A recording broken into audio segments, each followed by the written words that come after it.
at some point in time. All right. Hello, everybody. Welcome once more to Discussing Tabletop. We are on the back end of October. Technically speaking, next time... It's the spooky week. I know, it's a spooky week. Technically, it's the last week. I know, because next week will be November 1st when we have the show. Yeah.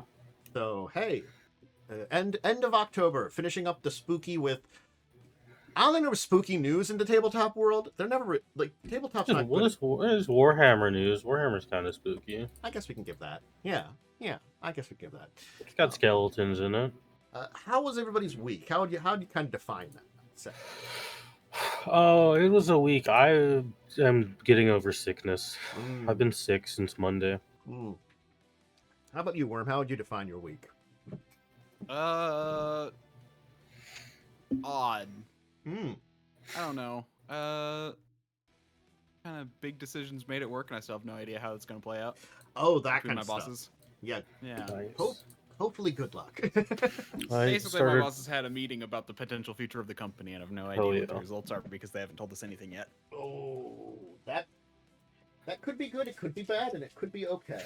Hopefully, it's just I at least think okay. it's gonna be good. I have hopes. Okay. Like at Started least, reading a book, you know? yeah, That's cool.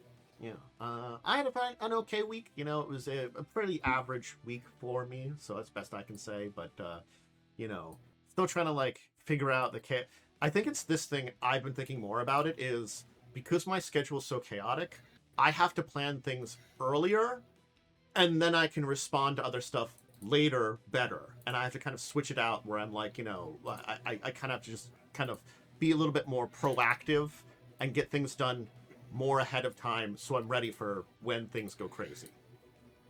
That's still difficult, but it might make things more stable. Anyway. Yes. Maybe.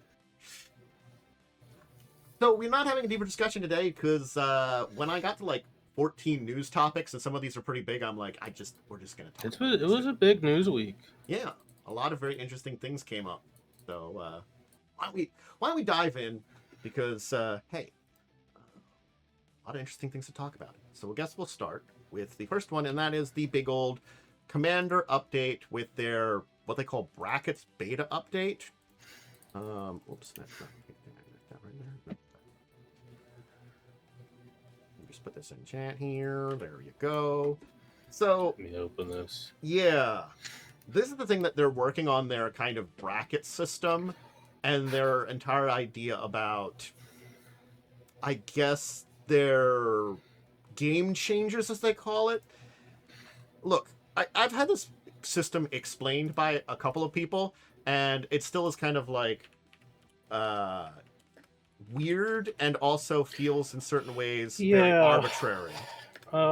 Because the system really doesn't mean a lot to me because the people I tend to play with would be in bracket 4 typically, as they've defined it. Those kind of strong level of decks. Oh. Interesting. That's what I typically play with, but we will sometimes do like bracket 3 when we want a more chill game. We don't really do 2 or 1, and then I don't think anyone actually knows how to play CEDH, and they're all lying. Yeah, like that top tier one, I'm not quite sure. I don't know how CEDH works. Like for me, just because it's like I would think I would be in 3, maybe 4, just because like for I have a couple of 4s that are quite brutal. I'm gonna say like the physical commander decks I own are all upgraded ones from older decks. You know, the pre-made ones from 4.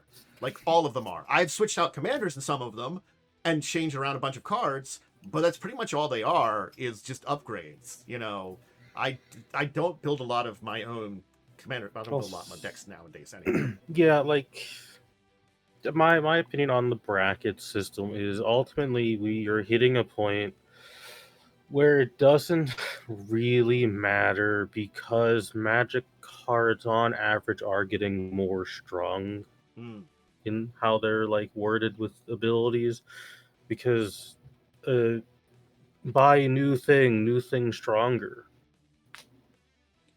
Yeah. So that's just the Spider-Man set. Apparently there was only like 2 cards in it that were worth it. Yeah.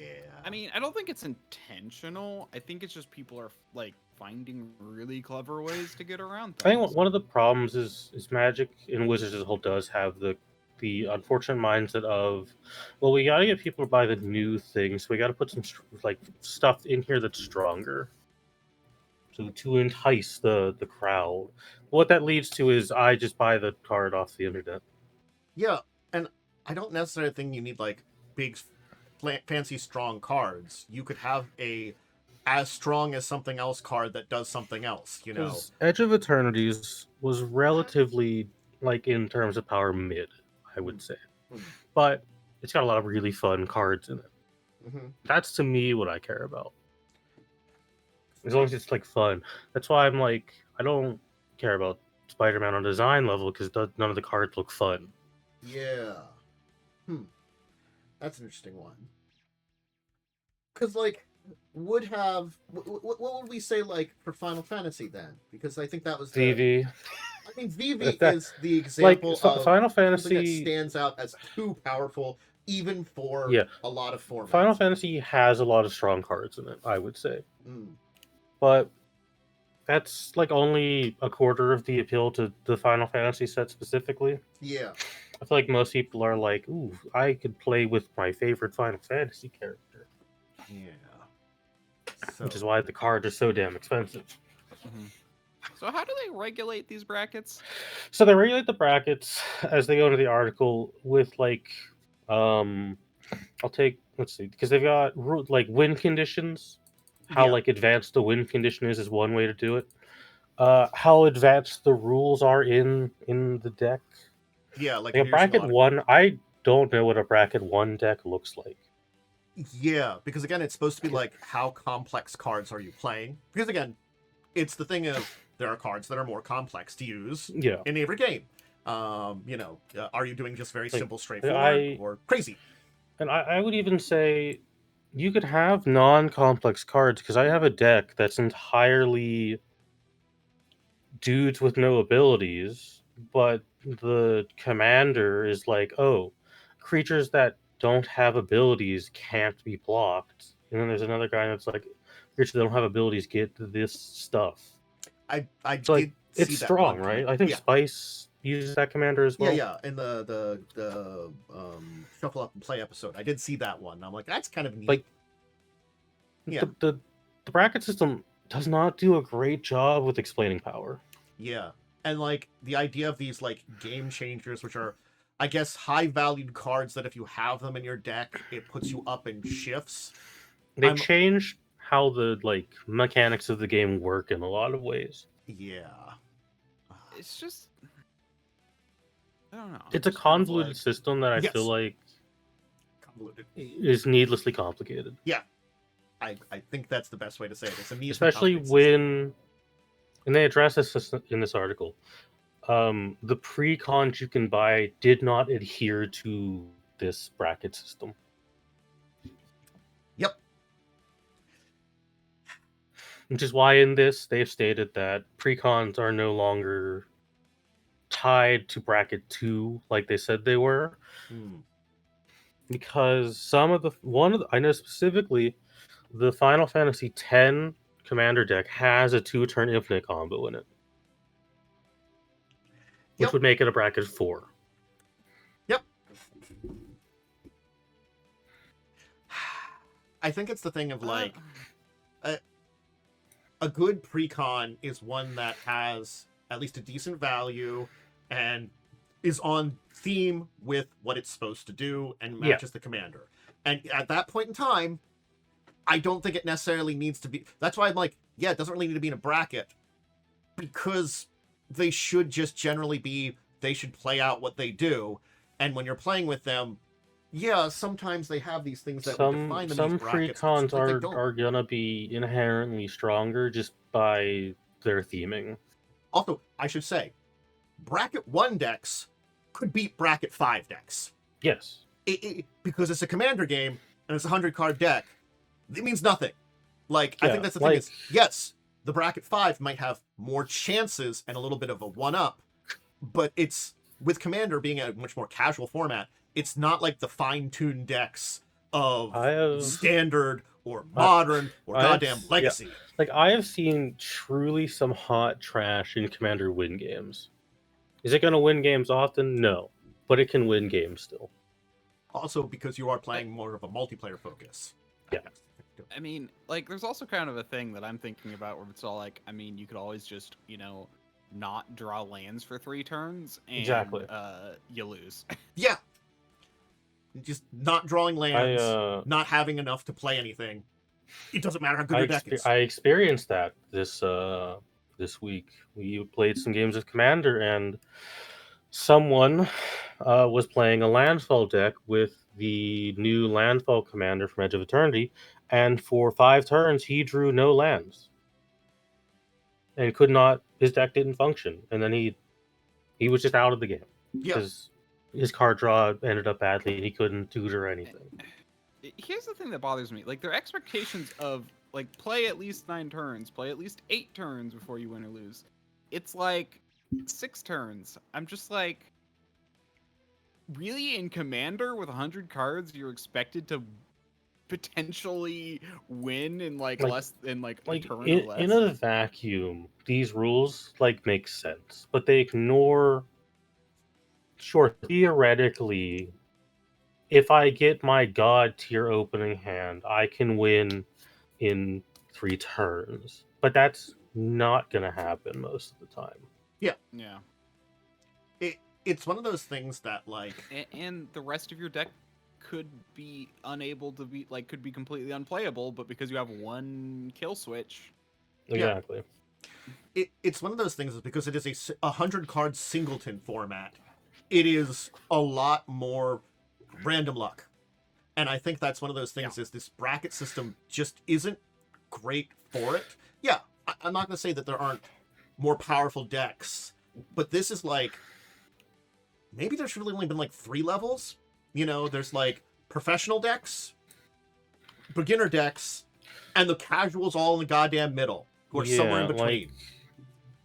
My Mr. House deck, which is all the cards in Magic that are you can roll a die to do something, is considered a bracket 2. This deck has absolutely smashed bracket 4 decks. Yeah. Because power only matters if you can get that power out. Yeah. It can make a difference. And again, it's also I'm unsure how they're defining and moving around game changers a lot. Yes, they're very powerful cards. Jin-Gitaxias, we talked about that before the show started. That's a very powerful card. But Jin-Gitaxias is also 10 mana in a blue. Yeah. Blue on its own doesn't have a lot of cheat outs, No, but you would play him in a blue-black, and you throw him in the graveyard and reanimate. Yeah. But that still is a lot of things to but that's levels, and I don't know the value of reanimating a Jin-Gitaxias versus reanimating an ancient brass dragon, or one is better than the other, or or one of the Eldrazi, Blightsteel Colossus, exactly. one of the Eldrazi. Yes, Jin-Gitaxias in comparison to reanimate, really the best target. No. Okay, what does CEDH mean? CEDH is competitive EDH. It's the top tier competitive version. I think it's also called Canadian Highlander, right? Yes, because I don't know how you play it. It's basically the competitive version of Magic. Elder Dragon Highlander. Okay. Yeah. I don't know how there's so many specific rules to CEDH that I just don't really understand. It's got an extra level because it's made to be a competitive version of Commander, and that's one of those things is I haven't dove enough into it to be able to give a good answer about it, because it's different than standard Commander, which is an important part about it. While this is the thing that I think Commander has a problem when it comes to competitive, all the other formats, if I talk about I made a standard deck, it doesn't matter how good or bad that standard deck is. It's a standard deck. I could play it in competitive. If I made a modern deck, yeah, it's very easy. I could play modern.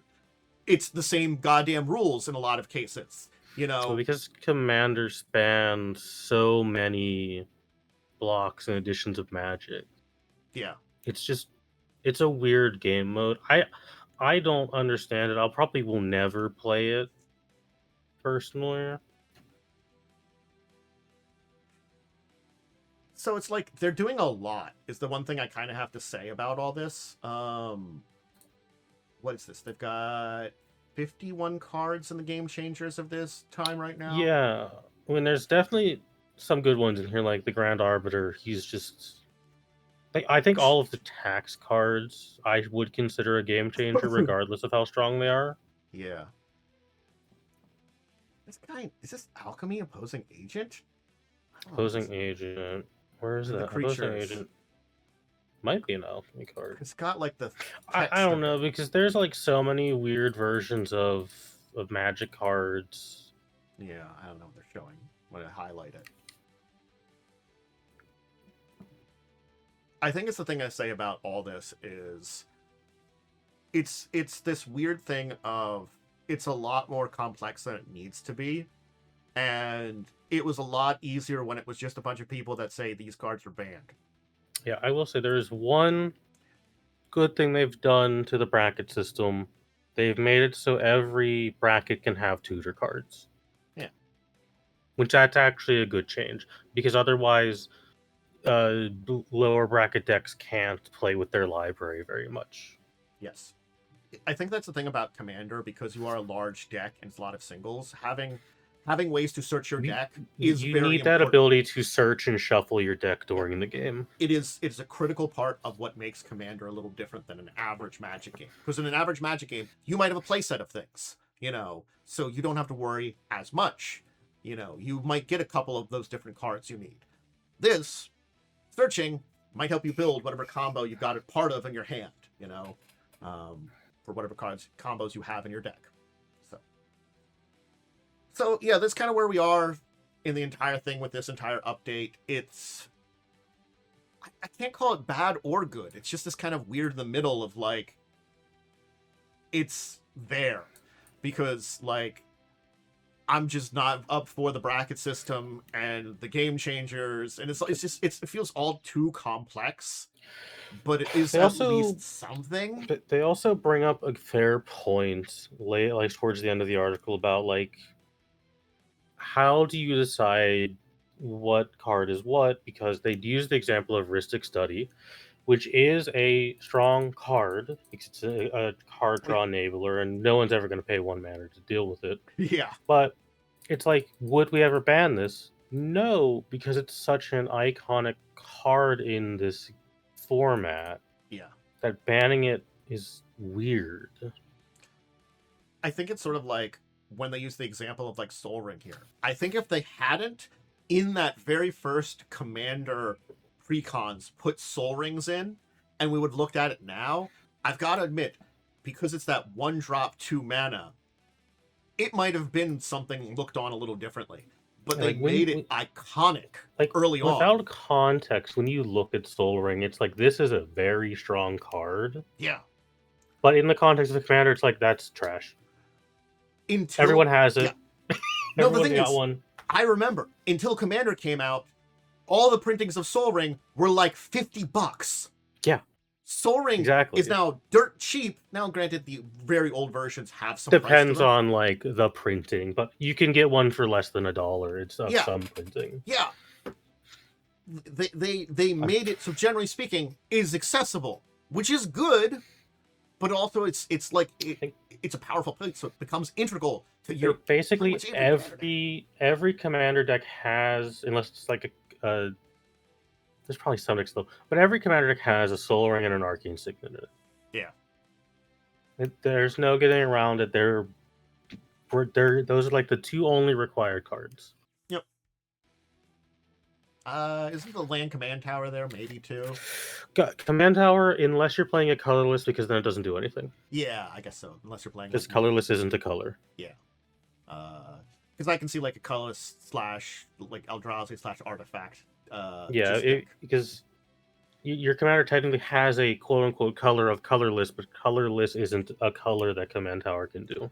Oh, The wording gets weird the when one colorless comes into other additions. update. Command sphere? Oh, I wasn't gonna say command sphere. I was gonna say okay. I did hear another thing that was going on, that they were changing the way hybrid mana works. Yes, I didn't look too deep into that. The one thing I heard was basically it could count, rather than counting as both colors, it counted as one or the other now for hybrid color things. It would. Yeah. So I'm like, I don't know I'd have how to that's... see.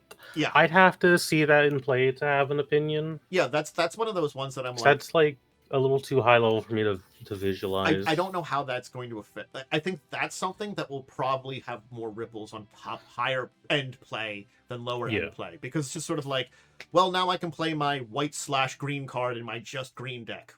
Cool. I mean, that's basically what I can say about it. And if that card has an effect that requires white, I can't play with it. Well... Yeah. Oh, well. That's a weird one. I would need to see it in actual play. Oh. Well, yeah, they talk about it here with Riss the Redeem. I like Riss! Riss is gross! I have my elf deck. I like Riss. Oh, Riss the Redeemed. Doubling all your elves. I remember. Yeah, more elves. More elves. Actually, double your tokens, technically, but also creates elves. Anyway, so yeah, here, it's an interesting update. That's the best thing I can say about it, but we'll kind of have to see how this goes from now. It's not the worst, but yeah. And, as of course with everything, if you're not in official tournaments, you can ignore all of these rules. Yes, if you're just playing with your friends, brackets don't matter. Yeah, if you're just playing with your friends, you can ignore anything Watsy says. Yeah. Then you just have to know, like, certain cards. You just rule 0. These are what we're playing with. Yeah, it's the same old as it is with any kitchen table Magic. If you're playing with something that's going to piss people off, you know it ahead of time. Land destruction deck you're playing, you're playing a land destruction deck. I remember there's, God, I always remember this. There's this clip of whoever the original designer of Magic was. I think was playing with someone, and he kept getting like strip mined, but the guy kept just bouncing strip mine back into play and blowing up all of his lands. I mean, like, isn't land destruction great? Isn't it great you made this mechanic? just trying to harass him about it. It's like, hey, this great mechanic you made, don't you just love it? So anyway, there is a little bit more Magic now that we kind of finished up on Commander. We can talk about, of course, this very weird secret layer product, which I don't even know what it's really supposed to be. They say it's a countdown kit, an Encyclopedia of Magic, where it's apparently, I guess, 26 cards. All right. Yeah, it's 26 individually wrapped cards, one for each letter of the alphabet. They're showing, like, Demonic Consultant in a... I mean, like... It's funny little art, but also I don't know. But it's also $200! $200! And I'm going to admit, like, I would like to a list of the 26 cards to know if they're, one, valuable, and I'm two... Oh, they're absolutely not. I would want to see if they look nice. Like, the Demonic Consultant is fine. Do I think it is... God, I gotta do some quick math. $8? It's like I think it's an $11 card now. Okay, so I guess it's worth it. I think it had a little boost in value. Okay, so $11 card when it's like, on average, you're supposed to be about $8. That one at least would be worth it to get it in part of this. But can I confirm that the rest of the cards in this guide? Yeah, what's in here? Yeah, we don't know, and it's going to be available in about a week. Like, why would I buy this over, like, I don't know, Kratos, who's cheaper and cooler? And probably is the only card of the... And I also know what I'm getting. Yeah. And is probably the only card that's actually going to have a lot of value of the Sony individual cards. I'm not going to lie. I saw the breakdown the professor did. He's like, yeah, Kratos is probably the one that's going to actually... Yeah, no, I played a game on Tabletop Sim using Kratos in The Boy, and it was pretty gross. Mm-hmm. So again, like, this is a very weird product. And it's a very expensive weird product, so I don't know. It reminds me of the Magic 30 stuff that I was also like, this is stupid.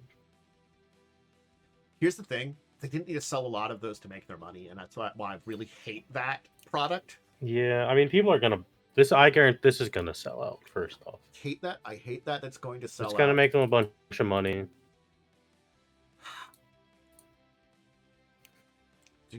I miss print order.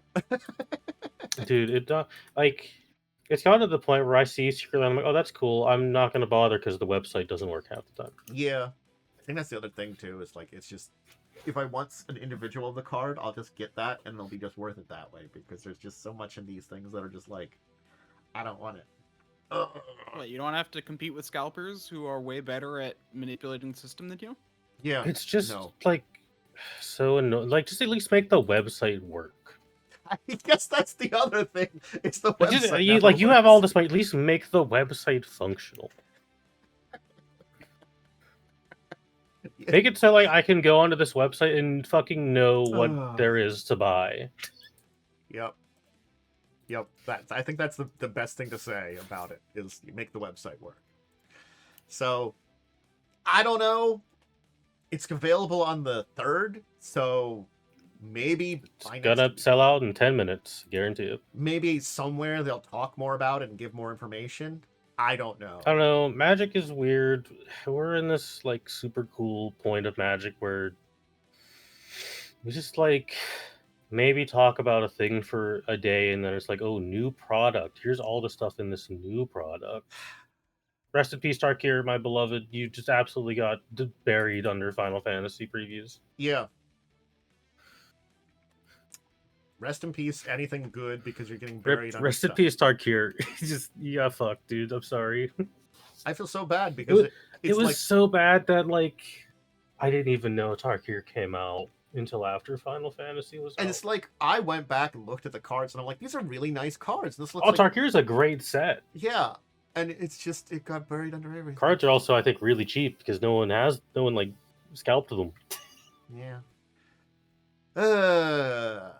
You know, it's kind of like no one... Hey, look, I hate that they're not going to learn their lesson on just one set, but those Spider-Man scalpers, you know, it wasn't worth it, but they still did it. Don't worry, they'll get it with the Teenage Mutant Ninja Turtles next time. Or Avatar. It's coming up. Or Star Trek. Or Marvel, or... Marvel Part 2. Marvel Part 2. I mean, The Hobbit's the only one that's like, I'm like... The Hobbit, I think, is another little set, like Spider-Man. It's... Oh, God, will it be a little one that's going to be increased Because in there's not a size? lot of... Yeah, well, I hope not increased in size. I feel like it's going to be the same as I don't know how you... There's not a lot of characters in The Hobbit. Like, there's a lot of Spider-Man, but there's not really a lot of characters in The Hobbit. I mean, yeah, I know. It's like... I guess they could grab some expanded, like, other lore based around what they did in The Hobbit. Like, oh, hey, Let's just use the movie with all the extended nonsense. They might. Just pull from the really bad movie. The first one's fine. I like the first one. Then they ran out of Still material. haven't seen the third one. Yeah. The second two movies should just been one. I saw the second one in cinema. Was like, this was bad. Yeah, like it's the thing of like, I think they, with the way they did things and with scenes, and they could embellish scenes, they could have gotten 2 movies out of it. That was it. They should have done 2. There we go. Okay. Anyway, Sigil. It's dead. Rip. Rip. Anybody that spent any kind of money on this. It's not only ending development, they will be shutting it down. Yeah, So, it sucks. Like, this flopped. It's so weird to see this flop in real time. and it's the weird thing of like, it didn't need to flop. No, they wanted it to be more than it should have been. Yeah. Now, it also, I do want to add, it was also fine. Yeah. Like, the beta test I was in was like fine. I still don't really know why they shut it down. It's this interesting thing that I've thought about it too. Having heard it shut down, and I'm like, they were shooting for the moon in what they wanted, and I thought it was. like a I'll let fine you finish. addition to the VTT space because it was supposed to be a 3D VTT. Yeah. I thought that was fine. No one really did that. Yeah. When they shut it down, I'm like, was this just like a tax break? Was this like your Batwoman movie? I mean, I kind of doubt it because again, they offered rewards with some of the like bundles, like the higher tier bundles for things were like, you get this in Sigil. I truly don't like, because the opinion I saw was like, yeah, it's okay. It's an alpha. It's fine. Could be better. And then it's just like a week later, oh, we're shutting it down now. Yeah, it was very confusing on this entire thing that like was development too expensive? Like, what was the point? Yeah, I don't know. Was developing proving to be too expensive that they didn't want to spend money on it? I'm wondering if it's because Hasbro isn't particularly making a lot of money that they're like, we gotta cut costs, and they just, because a lot of stuff got canceled, not just this. Yeah, it's true. That's why I'm like, did Hasbro just do like a little bit of house cleaning to be like, we don't think these will make money, so we're gonna cancel them to save money to look better to our shareholders? I mean, part of that may have been a little wise, I'm going to say, because it's one of those things I've thought more about when it comes to a 3D VTT. It is harder. You're limiting your market. Yeah, you're limiting your market, and it's going to be harder to get an audience because you're going to have more expensive objects that if you sell nickel and dime, it's going to be harder with the community that we have. Like, yes, people sell packs of stuff on something like Roll20, but guess what? You can easily make your own stuff. You don't need those packs. Also, they're a cool option. Also, the reason I just will buy packs on Roll20 is because Roll20 also gives you the option to download and then use them how you want in other things. There you go. The other thing, you probably couldn't for this. These were very limiting factors that if they reflected on those limiting factors, it would have been smart, but I don't know if they did. Or maybe someone told them, hey, these are going to be the problems we're going to face, and that's why they cut it. If so, it's reasonable, but like, they aren't impossible odds to overcome is the other thing I was thinking about. I'm truly wondering if Sigil was a product of them looking at, well, the video game industry can do it, so why can't we? Then they got the very swift reminder of, oh, these are two very different consumer bases. I'm going to be honest, though, you would want to approach this like a video game. Sure. You would want to get video game devs on it, because it is that kind of thing. Yeah. And I think that might have been part of the issue, is they were approaching it as if, and also it should have the development time of a video game. Like, this is a really complex thing. Like, I mean, it's cool. It's a great idea. I actually think it'd be really cool if they followed through with it. But the issue here is just that they went into it expecting the development time of, like, a web browser game, you know? I feel like it wasn't, oh, well, we haven't made our money back from the trial period, so we're going to cancel it because that's not how video games work. I mean, like, yeah, betas and stuff can make money, but yeah, it's a video game. Like, it should be treated like a video game. And I feel like a lot of things D&D has done recently, whether video game or not, has been like, oh, this didn't become successful in a week. We should probably cancel it. It's been a lot of stuff where they're like acting. It's this weird thing, I think. I feel like sometimes they want to treat their stuff more video game-like, but they don't. Absolutely are. Yeah, because of the way they're canceling stuff. But they also don't, like, understand what it means to be different between video game and tabletop and where they overlap, because there is some overlap there. I'm just saying, it's sort of like they're looking at the different places and they're like, these overlap, and like, well, they don't. They overlap over here. No. They overlap over there. You know, like the monetization of D&D is very hard. Yes, because when you'd have to effectively stop making physical media altogether. Because you can't just be like, well, you bought that $60 book, pay me money to use it. That's not how physical media traditionally works with a book. Tell that to the video game industry, but that's a little different. Like, when someone has your product for D&D, you can't take it back if they bought it physically, unlike a video game. Yeah. I mean, again, video games nowadays. Yeah, nowadays especially.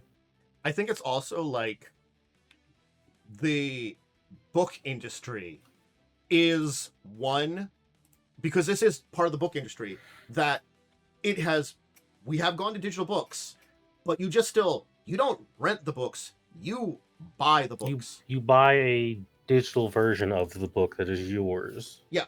And then you can just have that digital version of the book. You know, it's not like video games where you need something external. Like, I think that's the thing is, like, yeah, there's plenty of games where you don't need those connections to the company and you could just play them. But again, like, a lot of video games update stuff, fix bugs and stuff like that, because they have to now.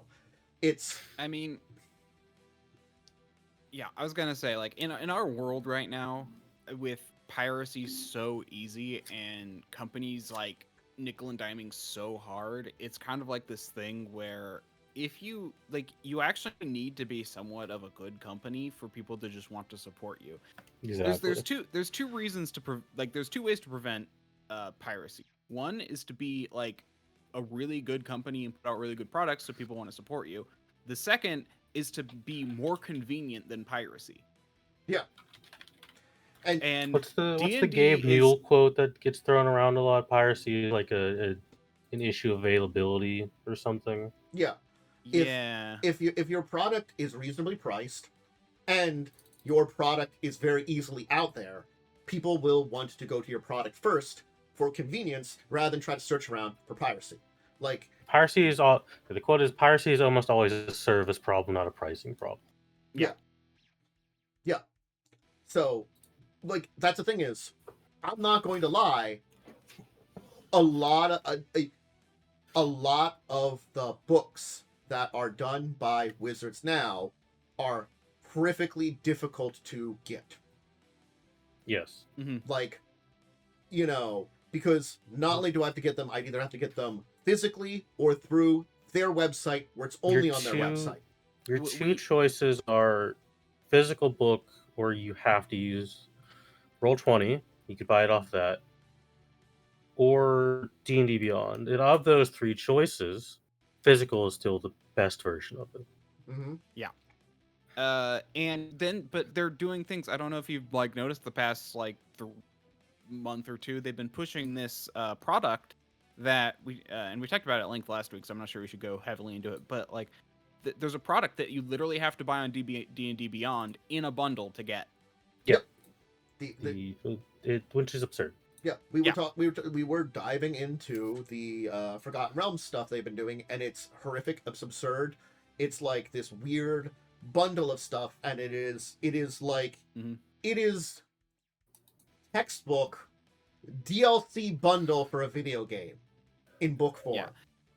I saw it compared because I used to play it, because obviously I play a lot of MMOs. I used to play a lot of Destiny 2 specifically. I saw it compared to it's a fear of missing out purchase. Because if you don't buy it through this bundle, you will not have access to it. Except you actually will, because there's so many goddamn websites that have all of the information just there for free. Yep. And that's the thing is, I can go, this is the thing. I went and just tried to see one time if I could, and I was able to find a PDF of the D&D books. They're out there. You can get them. The reason I'm buying your book is because, well, I mean, for Paizo and stuff, it's because I want to support them. I mean, that's why I have 2 Paizo books. I haven't even run a Pathfinder or Starfinder game yet, but I'm literally talking about 2 books I purchased because I love their company. I love what they're doing. I tend to go for more physical or sometimes PDFs of Paizo more than anything. So that's the thing is, if if a book is there and it's very easy to get and I can just grab a PDF, I can just have that PDF and then cannot constantly use things for research, and it can be very helpful that way. 9 times out of 10, my books just stay here. Yeah. And I just look at PDFs. The only time I pull out these books are for D&D. Technically, you can see right here. But all these Paizo ones, I pull out pretty rarely because I don't have like I just open up the PDF. It tends to be easier. I tend to know where the bookmarks are. These are nice for some things, but literally I'm buying them because I want to support Paizo. Yeah. That's, in my opinion, why you should buy stuff. Yeah.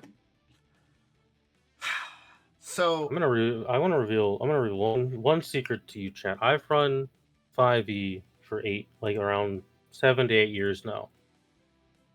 I do not own a player's handbook, nor do I own a Dungeon Master's guide. Do you know why? Because I can find all of it online for free.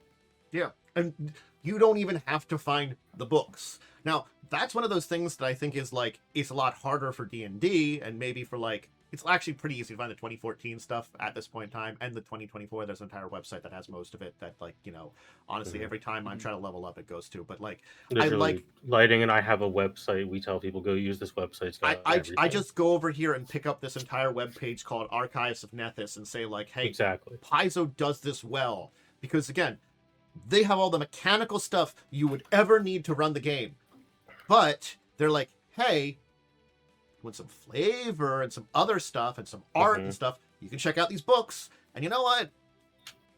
I've done both. I've had that site and still gotten books before because, you know, you like both supporting them and sometimes it's cooler to have these books or a PDF or something, like, you know, as much as Archives is decent to navigate, you're still navigating through it because it's like sorted by all the topics rather than just the book. It is really funny because basically the only times I go to Archives of Nethys is to search for something that I don't quite, or that either A, no, I don't have, or B, I'm like not certain what book it's in. Otherwise, I actually prefer to go to the book because like the book, I don't know, it's just nicer. Oh yeah. Also, with Paizo, for the most part, I can just go on their website and find any book I want and order it, and they will just print it on demand. Mm-hmm. That too. So all those old Pathfinder 1E stuff, if it's not lost to time, because a lot of it is just lost. A lot of splat books, you can't really find those.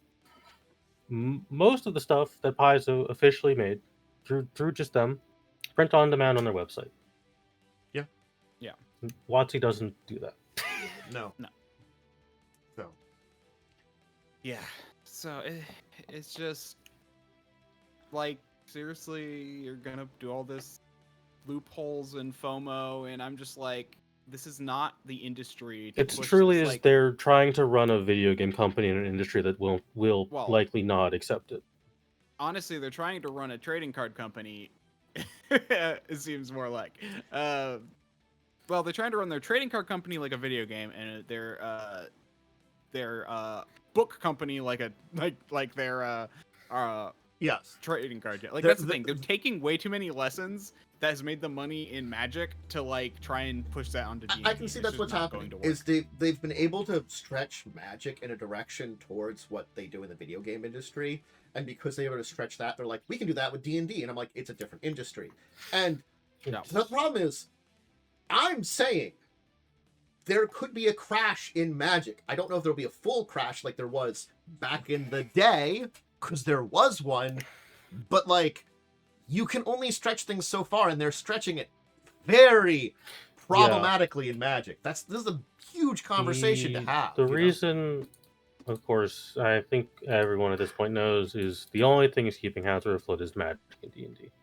Nothing else sells for them. Yes. And so it's going to get worse. There is, I do have to correct that. There is one other thing I did learn about. Monopoly. It's Monopoly Go. Yeah, their mobile Monopoly Go does make a lot of money.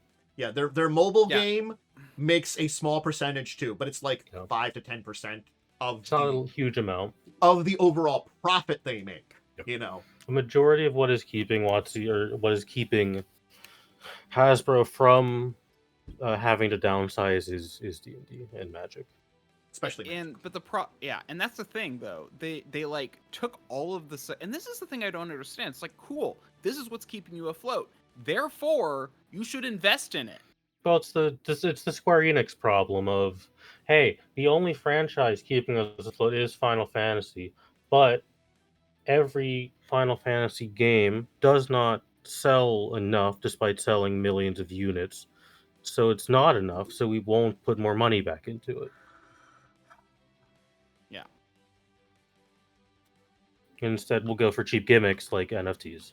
Look, I could go over this because I've been watching people, I've been playing Silksong and watching people play that. I watched people with like the three big games I've been watching are that, Silent Hill F, and then Pokemon, the new one, Legends AZ. Yeah.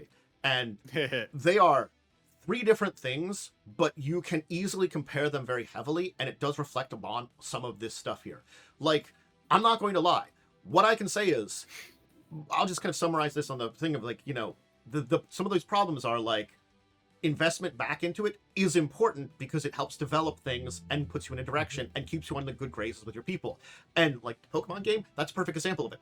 There's a lot of really great stuff about that game in a veneer of they could have really spent money on graphics beyond the I think the budget got models. leaked for that game and it was quite low. Yeah, like the Pokemon themselves, they look fine.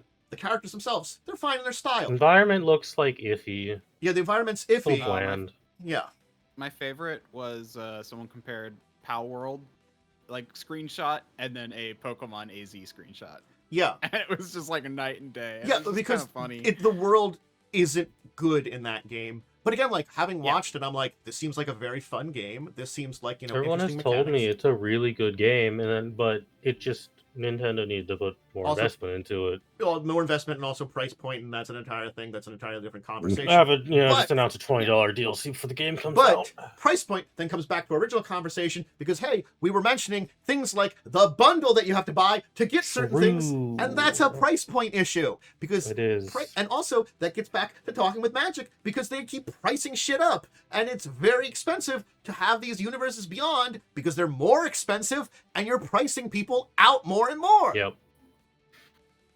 It's a problem. The thing is, and the thing I hate is that, like, people are like right now with like, well, maybe I shouldn't go into this, but it's like, I don't know, companies are almost like predicting inflation to go up way more than it actually, because like, yes, inflation's going up, but it's like forced to go up right now. Like, it's not naturally going up. And I saw this during COVID where everything got more expensive for relatively not much reason. Yeah. And then the prices never went back down, and they just became the new normal price, and it's happening again. Yeah. But it balanced out at least after that, but it's like, why are we doing this? Like, why are we, like, inflation is fine. Companies are stuck in the mindset of infinite short-term profits, which is a whole discussion that would take hours, but it's bad. That's what I'm saying, like, probably shouldn't go into it. Here's just the summary of that one there. There is no infinite growth. No, you're going to cap out. And anybody that knows math knows that doesn't exist. So nobody that runs these companies understands math. Therefore, bad things will happen eventually. Good luck. There's two very important rules that need to be followed that a lot of people don't seem to understand. One, you're going to run out of profits eventually. And two, nothing's too big to fail. It's funny because, like, actually being, like, the accountant at, like, a small company, it actually is, in a way, better to, like, just be reasonable and, like, have tighter profits, like, more people benefit, like, are in your company and stuff, like, rather than, like, trying to go for maximum profits. If you go for maximum profits, you actually hurt, first off, the people who the baseline of people who are doing okay, you could have minuscule growth over a long period of time and probably sustain it. You guys don't understand. Microsoft really just needs Xbox hit that 30% profits margin that's basically impossible in the games industry. Josh, 30%. Yeah, they want to hit 30%, which on a good year, I think Sony makes 22%. On a good year. Like, honestly, I think our company shoots for around, like, 10%. Which is, like, pretty good. Yeah. It's 10% profit. Yeah. But also, not everyone's spending, like, way too much money to buy Activision. But again, if you think about it, your company is then aiming for that 10% profit. And yes, maybe some things change a little bit, but it's always that standard of a 10% profit. You're not jumping up in huge margins and stuff like that there, and like all these other things that a lot of big companies do. I mean, when our costs increase, our prices increase, but that's about it. That's just how the world works. Yeah. So, Anyway, linking this back to Sigil, this is kind of like we don't know exactly what happened to Sigil. Yeah, We it's might just very not confusing. know for years what happened to it. I'm sure eventually it I might wanna come I see, have out. a like, feeling when the something's ND going to when leak the out. when the NDAs are up, I want to see the documentary. Yeah, but for now, things have happened. It's gone. It's honestly, I do feel it's a shame. Like it was an interesting idea. They could have gone somewhere with it. I don't know if it would have been successful This or is not. this is like the second time WotC has failed to produce a VTT. At least this one's less catastrophic to the current ongoing stuff because the fourth edition one was Yeah, kind the of 4E one required one. is kind of killed 4E. Yeah, the momentum certainly about it. Yeah. Okay, actually, I mean, I could probably dig through, but I'm just going to trust the AI for this one. Oh, the Google. Google AI has never steered me wrong. Google Yeah, AI I mean, is like yeah. I usually what I do is like I see what it says and I'm like, okay, I'm gonna look into this more because And then I trust. yeah, like, I look like trust, the three never other I steered trust me wrong. 50% of what you told me. I'm going to look deeper, but It at least I know what I'm definitely- looking for. It definitely doesn't change if you switch the wording around. Yeah, but anyway, It's a place to it start. seems at least. that yeah, I mean, there apparently were just a lot of according to this quick thing, there was just a lot of behind the scenes issues. Basically being like lack of direction, kind of rush timelines. The and that kind of typical stuff. issues that plague these kind of things. Oh yeah, Yep. speed it up. A do the management thing. failure. Yes, a management failure. Exactly. Because most problems that we have are management failures. Exactly. And that's why I choose to trust it, because honestly, that makes perfect sense to me. It can be right sometimes. All right. Yeah. Also, they let like 90% of the people go, and like at one point. Who could have guessed know? that would be a problem? Yeah, Yeah. to finish what you're doing. To even come to a finished point. Like, I think that's the point in time. As soon as they let go of that 90%. That was from a quick read of an article. So. Yeah. It kind of was like they're probably not going to come to a true finished state, but I thought at least they would come to an okay state, something that wasn't the big stuff they said, but something at least, no, they didn't get anywhere. They died. This is not enough people. All right. He is what it is. We got a little bit of D&D smorgasbord because a couple of small things I did want to bring up here that were interesting things to talk about. We got the full list of, speaking of the Forgotten Realms books, not the pack, the actual books that are part of it. We did get the subclasses that are going to be part of this here, which it's. I think bunch of these are old ones that are just back. I don't know if there's some new ones in amongst them. I don't remember. A couple of these are new. I know College of the Moon, Knowledge Domain, Blame Spellfire is a 30 thing, I think. Yeah. So again, Oh, hey, they're actually telling us what's going to be in these books. Ah, yes, I know. Banneret Fighter, the consistently worst fighter subclass. Maybe They've been they'll promoting it fix for it? 2 months now, and No. they haven't told us what the frick is going to be in the books. You know what? You're right. The first time in 2 months of them promoting it, they actually tell us something that's going to be in the books. It's just really funny and not at all stupid. Not at all concerning. Yeah, not at all. Perhaps a window into the quality of this. Yeah, they've been they're like, hey, we're gonna have this. If you buy the bundle, we're gonna have the Asterion thing, and we're gonna have the Lorwyn thing. If you want to play with Lorwyn and all this other. To be fair, some of these were UAs that most people don't read. Yeah. So again, I'm glad we're actually getting stuff on it now that we're very close to it being released. Actual Yeah. promotional material. I'm okay. This is something I'm picking up on. They're showing all these pictures, which I presume are going to be in the book, and I'm noticing a significant lack of art direction. Yeah, it's very varied. Yeah. Yeah.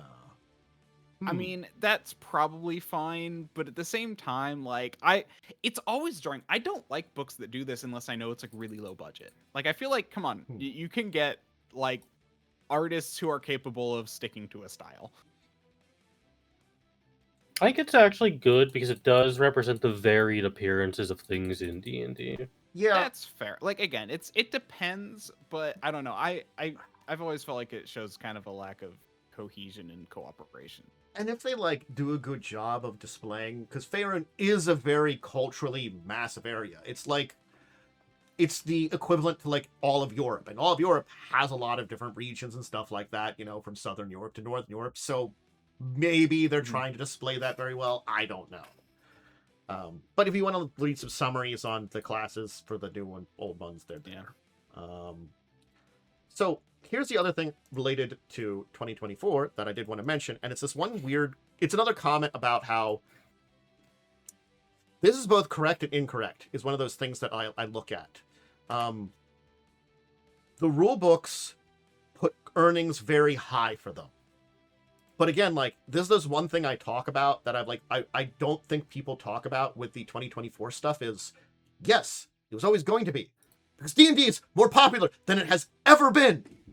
D&D has, unfortunately, positioned themselves into the literal perfect marketing position by putting the words greatest role-playing game on the front of their books. Yeah.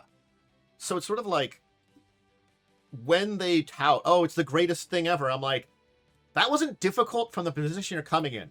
It's the most popular it's ever been.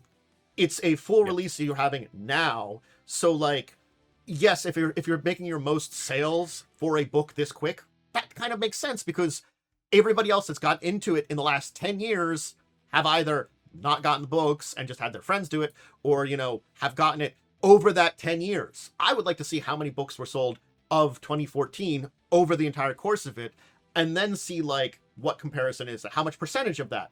I'd be interested in that, because that's kind of like a number that's maybe not perfect number, but a telling number if you're saying stuff like this. Yeah. And, like, I think it's just like a thing of, like, I hate they keep touting this. I really do.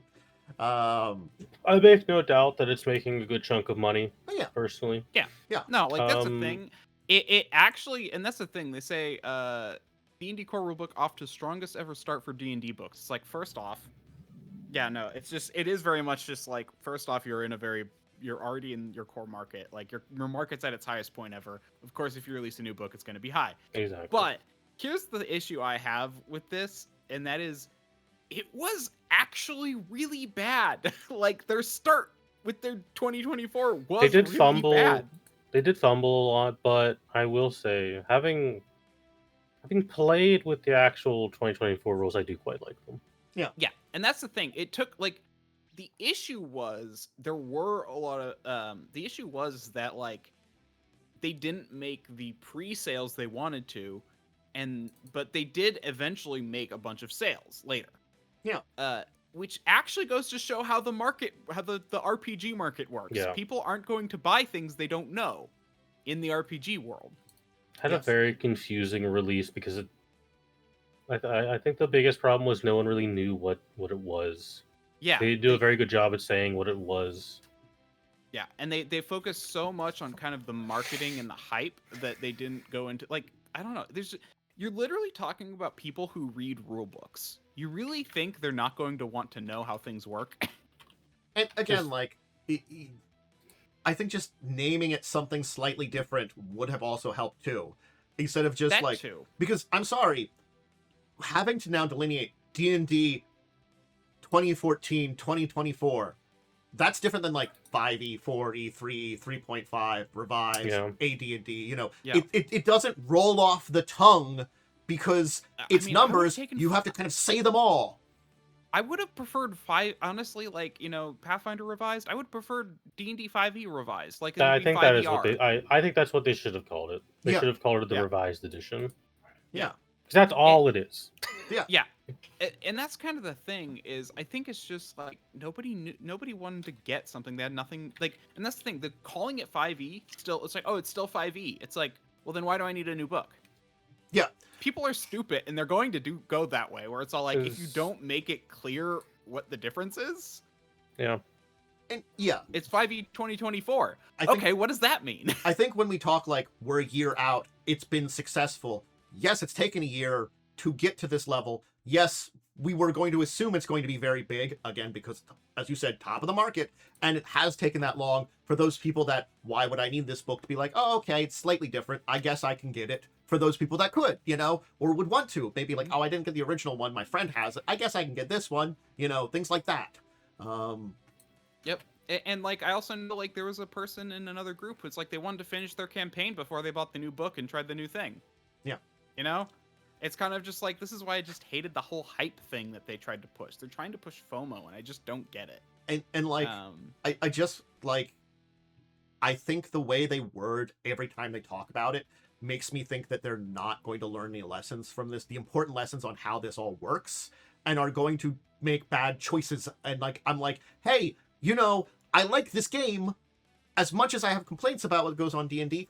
D&D is it's the core. 5e is still fun to play. It's the, you know, very easy one to pick up and play. I would like for you to be successful and continue.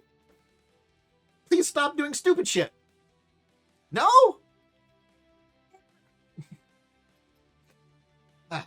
Anyway. Me being upset about Chris Cox not knowing anything of reason. Anyway. Yeah. I mean, it's just, yeah.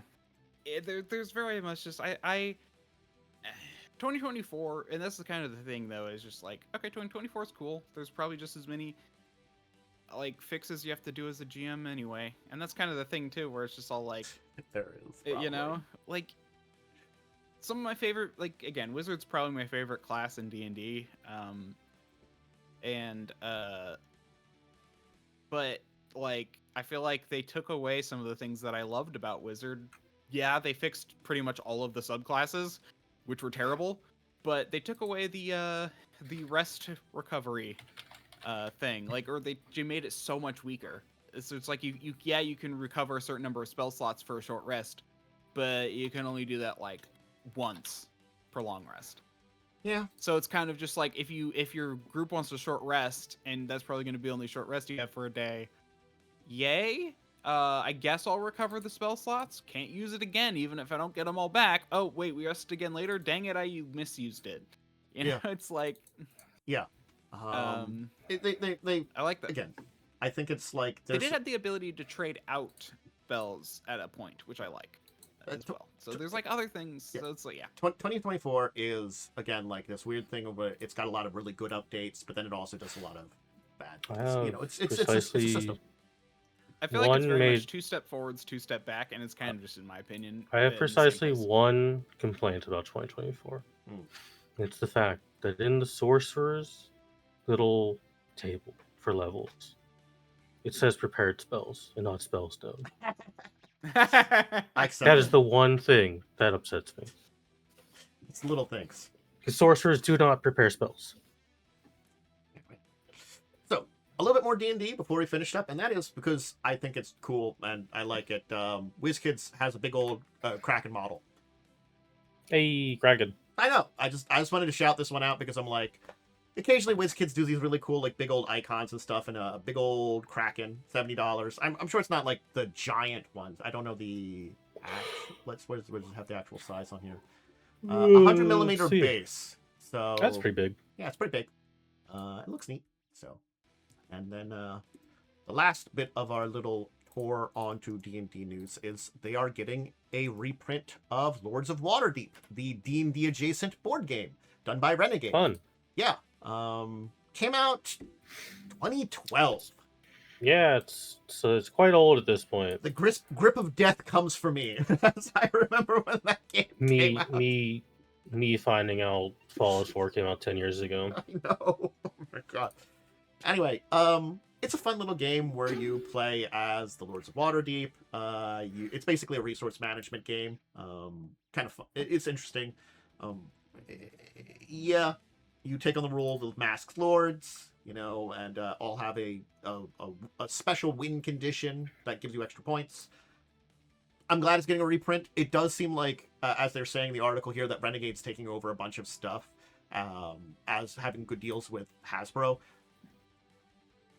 Is Renegade owned by someone else, or are they independent? And then so, I don't think Hasbro's in a position to eat them up, at least, because Hasbro has no money. But that's the kind of thing I'm like... I think they're independent. Yeah. I never know what's under Asmodee. I'm checking. You know. Asmodee... They are independent. Okay. That's good. I'm glad they're kind of taking this position that's kind of like working with a lot of bigger studios and taking on jobs that maybe they don't want to do. I think that's doing a good job for them. Find an interesting place in the industry. And as much as like, just have complaints about all the World of Darkness stuff, they're doing an okay job with that kind of stuff. It's not the worst it could be, honestly. They're doing their best, and like, considering the state of things. yeah. It's Cough, cough, video game. yeah. Oh god. That's a thing maybe to talk about at some point in time. I don't even know how that's going. Everyone I've seen played it looks like bored or sad. That's what I heard. The boredom, saddom of Vampire Bloodlines 2. You know, because again, like I think it would have sold better if it wasn't another Bloodlines game. Should have just called it something else. Should have changed the name. I'm gonna mute myself on stream. Oh god. Oh well. Sorry, that was just there's some food to pick up later on that I can sit. It's pizza. Fair. It's pizza, so I'll just have to grab some later.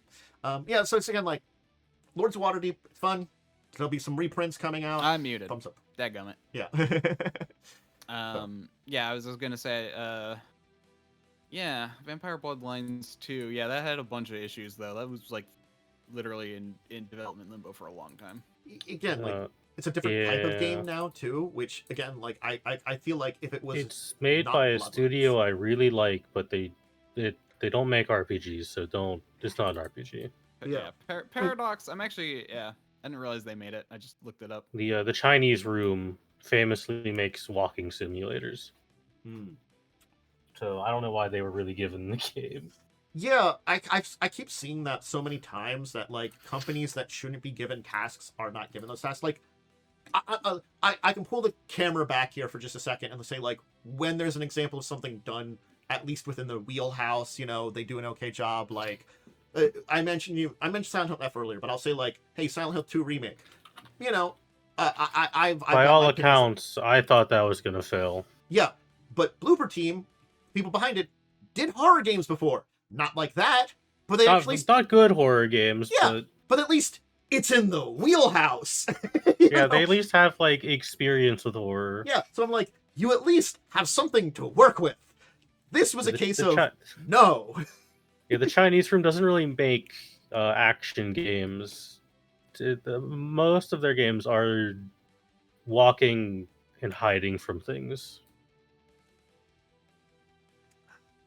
Anyway, let's talk about some Paizo books, because Worm, you got 2 books in. I'll put the links for both of them here into chat. Monster Core 2 and, of course, Alien Core. Let's start with Monster Core 2, because I feel like that'll be a little bit shorter. Okay. I'm happy with what they did. They did a lot more of like more common things like Archons and stuff. What is this? Oh, it's okay. The Draconil is a Celestial, or Archon, sorry. Okay. And then you've got more Aboleth or Arco, whatever they're called now. Oh God, yeah. The Golthu? Golthu. Yeah, so they have a few more of those kind of things, which is nice. That's interesting because the actual Aboleths went away, I'm wondering if they put a replacement for those. Because they had things that were above them still, and then the minor things in the earlier books. That was an interesting lore change, that, because, again, removing D&D stuff. CR7 and CR10, so probably still kind of lower tier. So, like, middle tier areas that they would be replacing those. That's good. That's good. Yeah. Cool. Clockwork creatures. Oh, these are kind of cool. Clockwork dragon. That's cool. Yeah. Some more demons. And devils, archons, as I said before. Yeah. Things that dragons needed replacements. Okay, honestly, this dragon. Look at him. What kind of dragon is that there? That is a despair dragon. I'm not gonna lie. The new dragon directions at least have cool names. I think that's the thing I can sort of say. Like, color and metal dragons, Yeah, they were okay, but they're like, if you really think about it, Mhm. they're pretty simple names. Like the know. phase dragon. Yeah. Now we got like, oh, that looks pretty cool. Now we got like Despair Dragon. Yeah. I wish they did a little bit more primal dragons. They have two. They tried to do two of each again. But the problem is they have two primal dragons. So now they did the horn dragon, which if I recall correctly, breathe poison. So they have kind of a green dragon equivalent. And then they have the, oh gosh, what was it? The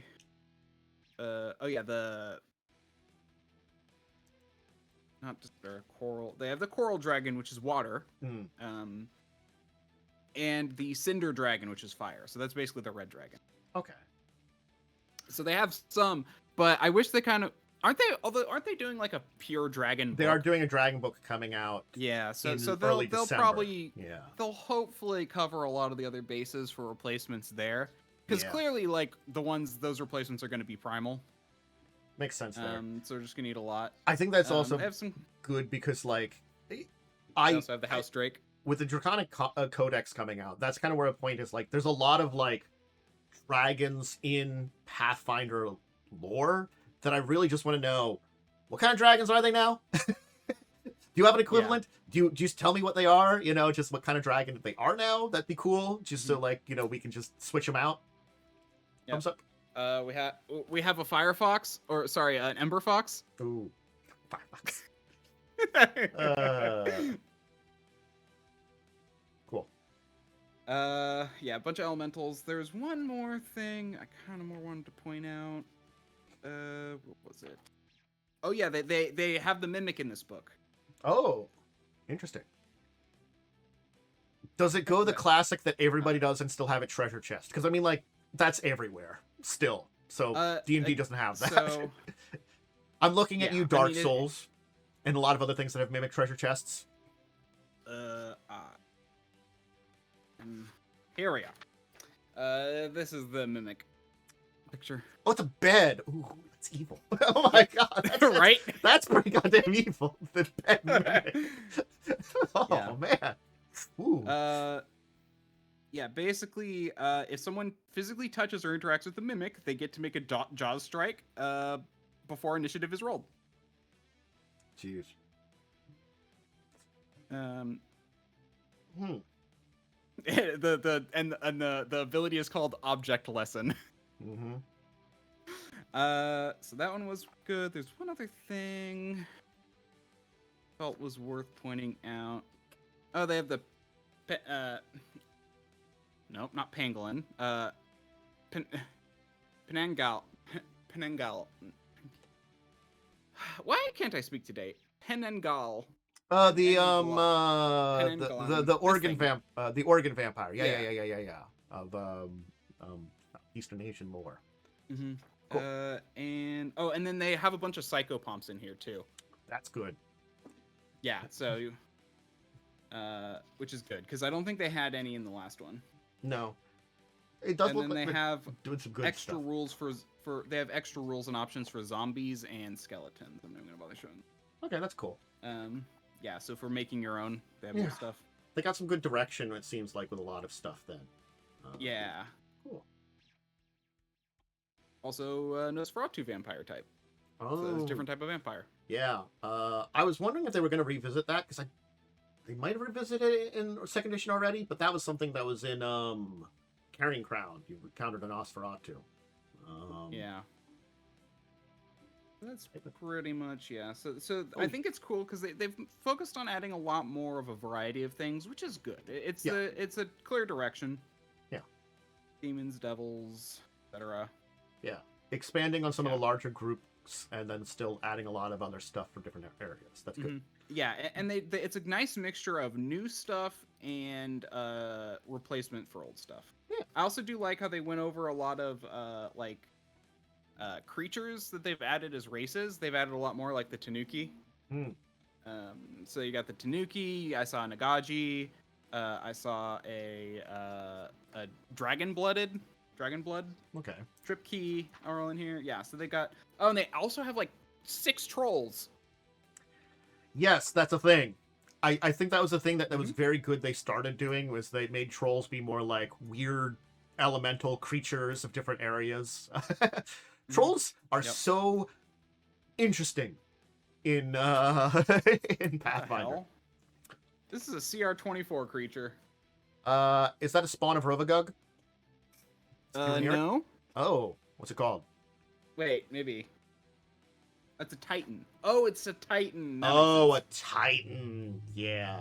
They're supposed to have the spawn of Rovagug in there, I saw. Which is... They did have this. You're right. They did have the spawn of Rovagug. That's also something. Which is basically... Yeah, here we are. Yeah. Bloop. Yeah, that was their non-distinct... Because they did more of them, that was what the Tarrasque was supposed to be part of, but there's supposed to be more of them, so they're just like, hey, there's some basic spawn rules. So if you want to do your, like, super monster, that's where you come from. Oh, wait, is this thing supposed to be the Tarrasque replacement then? The Suverth Call? Is it spawn? It might be. Yeah, it's a spawn. I would have to check. It's CR24. Yeah, that's probably what's supposed to be replacing it for when they had the Tarrasque in lore in Pathfinder. Because they did have it show up a few times, because it's supposed to be the, like, top tier spawn of Rovagug, but they're all supposed to be, like, around high 20s, mid to high 20 CRs. Yeah. And they also don't die. Kind of like there's the giant shell of one in the one city in Osirian that's kind of dead, but not, because it could technically be resurrected, because it's the spawn of Rovagug. You know, the great apocalypse destroyer of worlds. Yeah, so there's 2 spawns of Rovagug, but I feel like I saw some other Rovagug related things as well. Could have been. It is, again, because it's like the apocalypse cult, I can see there being more creatures related to that. That's one of those ones that's like, yeah, you want a villain? Here, these people want to destroy the world and, like, all of the universe. I don't have to say anything else about them being a villain. They can be a very easy enemy to fight. What was it? Maybe I'm thinking of... Oh, no, I might be thinking of the Swarm in the Alien book. Okay. Which we can get to now. Yeah, let's see Alien the Core. Yeah. I'm actually very happy about the Swarm, because the Swarm is a fun enemy type. It's a fun campaign concept. Yeah. Using the Swarm. For those who don't know, the Swarm is the what is that? What is that race? The Shirin? The Shirin, the insect people, they came from the Swarm and they broke away from the Hive, but there's still probably some of the Swarm that remains, I think. You know, the enemy isn't gone, it's just a large portion of their people. Something happened to the Hive and a bunch of them got free and we're like, wait a second. Hi, we're okay now. Please don't murder us. What I find fun is there are space Olgothu. Yeah. Not gonna lie, that makes sense. Those crazy things have gotten into space. Well, they're technically aliens, according to the lore, anyway. Oh, are they? Yeah. I didn't know that. Like, they are like space creatures, and we're trying to conquer the planet, and then hit it with a giant rock. They caused Earthfall. Wait, they're the ones who they're the ones who caused Earthfall? Yes. I didn't know that. Yeah. It turns out the Aslanti weren't listening to them anymore, and they got really pissed off about that, because the Aslanti finally learned someone was manipulating them from the shadows, and that was the Olgothu. So they were like, we're just going to go to the bottom of the ocean and hit the planet with a rock. They hit the planet. They were going to hit the planet with a rock that was a little too big, but they didn't know that at the time, so they were going to destroy the planet. But then a couple of Aslanti gods sacrificed themselves to destroy the boulders, and it just caused the apocalyptic Earthfall that happened, and that was the lesser destruction. The planet still went to shit, but it didn't have, like, you know, end of the world apocalypse kind of thing happen. That's the story of Earthfall. Yeah. Yeah, don't forget they tried to do it a second time too. Yeah, they'll go through kind of assholes. Yeah. They do really just want to so... conquer the world and murder everybody. Because they don't listen. Yeah. So there are just a lot of cool beasts. In fact, actually, I'm going to show you my favorite beast. Oh, that's fun. Yeah. Which is really nice, because I actually do think you need a lot of that to, like, populate your random worlds. Just some creatures and beings. Even so, you can at least reskin them. Where is it? I know you're here. Mm-hmm. I love you. Come on. Oh wait, no. Let me think of the name. Okay, it's that. So B. Come on. There it is. The Squawks. That's a cute little thing. It's a squirrel fox. It is a squirrel fox. Also, they give you the rules for it being a companion. That's kind of adorable too. You can have a little squirrel fox as a companion. Yep, the squawks. They also have a lot of crazy dragons in here. Cool celestial dragons. Well, that's fun. Hold on, I want to show you my favorite picture of the dragons. Probably go to D and not be searching around here. Here we are. I don't actually care very much about like the dragon itself. Also they did the whole thing again where they have primal, divine, and they only did one of each though. Okay. Rather than two of each. Wait, okay. I thought it was a dragon. Oh no, it must have been something else then. That's unfortunate. That I cannot answer, as I will have to wait to look more into it when they find. I can talk about this guy. Yeah. This guy was also fun. So this is just a computer spirit. The whole idea is that like they just inhabit like technology and they just try and encourage positive communities on the internet. Yes. I'll definitely be looking forward to when I can like check on things on like get the good list of things that are in that book. That's always fun to look at. This is a really cool concept. The Endlings, was this in there previously? I can look they're up. Basically undead spirits of extinct races. Yeah. There kind of was something before, it looks like. In Alien Archive 4, they introduced some of the Endling family, it looks like. Yeah, well, they're kind of anywhere, because they're basically just the remnant spirits of an extinct species. Again, a lot more cool monsters, or just little animals. Okay. Cool. So, where is that thing? I loved the picture when I saw it, but now I can't find it. It does seem like they're doing a very good job of supplying a lot of good stuff. And I guess the thing of like, because from what you look at, does it look like you could say like the stats would be fully compatible, do you think? Yeah, I mean, besides like some of the technology ones, which use things like computers for a stat. Yeah. Because they have 2 extra skills, computers and pilot.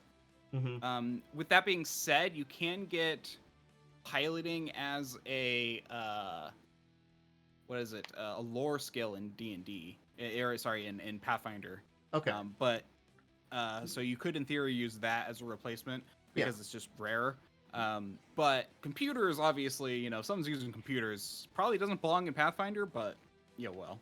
Well, again, like it's one of those things. Is there are the space travelers do exist in Pathfinder, and some of the other planets in the solar system are inhabited by people that have some things, And also, if you're in like I think is it near it's the one that has like the crashed alien ship. I'm sure someone could find a computer, and would they figure it out? Probably not. But you never know. That could be a story. I've learned how to use this thing, and it's given me the power of a god to overcome people because I have the computer. Anyway. Yay, Pathfinder. Cool. If I find the picture, I'll let you know, but that's kind of it. Yeah. So well, if you want to keep looking for a little bit, I will move on. And one more thing I wanted to bring up, actually. Yep. And that is a really cool section. So they have hard light creatures, which I forgot to mention, but they also have rules for adjusting them into hard light creatures, robots. So you can basically make any creature a robot. You can make any creature a hard light, which is basically a hologram. Yeah. And you can make sentient, so you can make something sentient. Okay, that's kind of neat. You can make something made out of nanites. Warped, which is beings from another dimension. Yeah, robotic. Magical, so you can give something magic. So they actually have like a lot of adjustment things, which I really like. Basically, kind of like the old template rules, except they're templates. Oh, and then cool. Aerial for like if something's on a gas giant, you can make everything aerial. That's cool. So yeah, I think it's really cool that they added a bunch of rules for all of that. Yeah, that's some good stuff. If I find the picture, I'll show you. But otherwise, I think that's honestly most of the stuff. I think it's a lot of good stuff. I think they did a good job. they focused a lot more on technology or really weird creatures, obviously for the sake of, like, because It's Alien. Yeah, it's yeah. the Alien archive. So and I like that, because it's like, oh yeah, there's a troll, but it's like a mutant troll, and a warp troll, rather than like, there's angels, but it's like a technology angel or a internet demon, Yeah. or so those are the kind of things they did, so it's either has a focus or it's more technology related, which is good because like if you're gonna have just more normal or magical things, put it in Pathfinder, which I think is good. But we can speak of some revised and updated RPG systems when we've now learned that next year GURPS is getting a revised edition. Now again, God this help us. I know this isn't going to be like a big jump from 3rd to 4th edition. Probably most of your stuff will remain the same. Again, it's GURPS. It's still going to be 4th edition, but they're basically focusing on doing like a cleanup of the overall core of the system. It seems like, and it is going to just be fully compatible because again, they're not looking to switch to a new entire edition. They're looking to like basically, hey, we've been around for quite a while. Let's just sand off some of the problems that, have popped up over the years, which I think is fine. GURPS is one of those systems it's been around. It sure is a system. I love GURPS. I will never actually play it, but they have so many good supplements. That is the perfect attitude about GURPS. They've a lot of really great supplements that gives you ideas and defines some ways to use a lot of different things. It's a mess. Yeah. So yeah, it looks as though they're not looking to make a new edition at this point in time. So they're just looking to take a nice scrub down everything and make sure everything's good to go for now. I guess this means if they want to like come back to this after now, it really would be a 5th edition, but I don't know if they're ever planning on that at this point in time.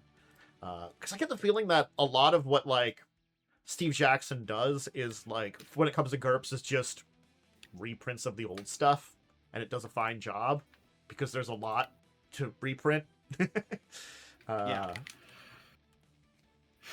So Never forget, there was a time GURPS could have become really popular because it was almost used for the first Fallout game. Oh yeah, I heard that. God, I just looked it up. 4th edition is I found it. 2005, right? 2004. It's 21 years Hold on. old. I found it and I love it. It's a breath. Wait, what is it? A ravenous drake, which can like swallow things, Ooh. and they have the squawks Mhm. being eaten. And I just loved that. I thought that was hilarious. Yeah. Anyway, that's the one picture I wanted to show. Yeah, 4th edition. So, I mean, like, I guess after 21 years, I can see them needing a revised edition. Yeah, probably. Might help a little bit. just a little. Just a bit. Just a little bit of touch up. God.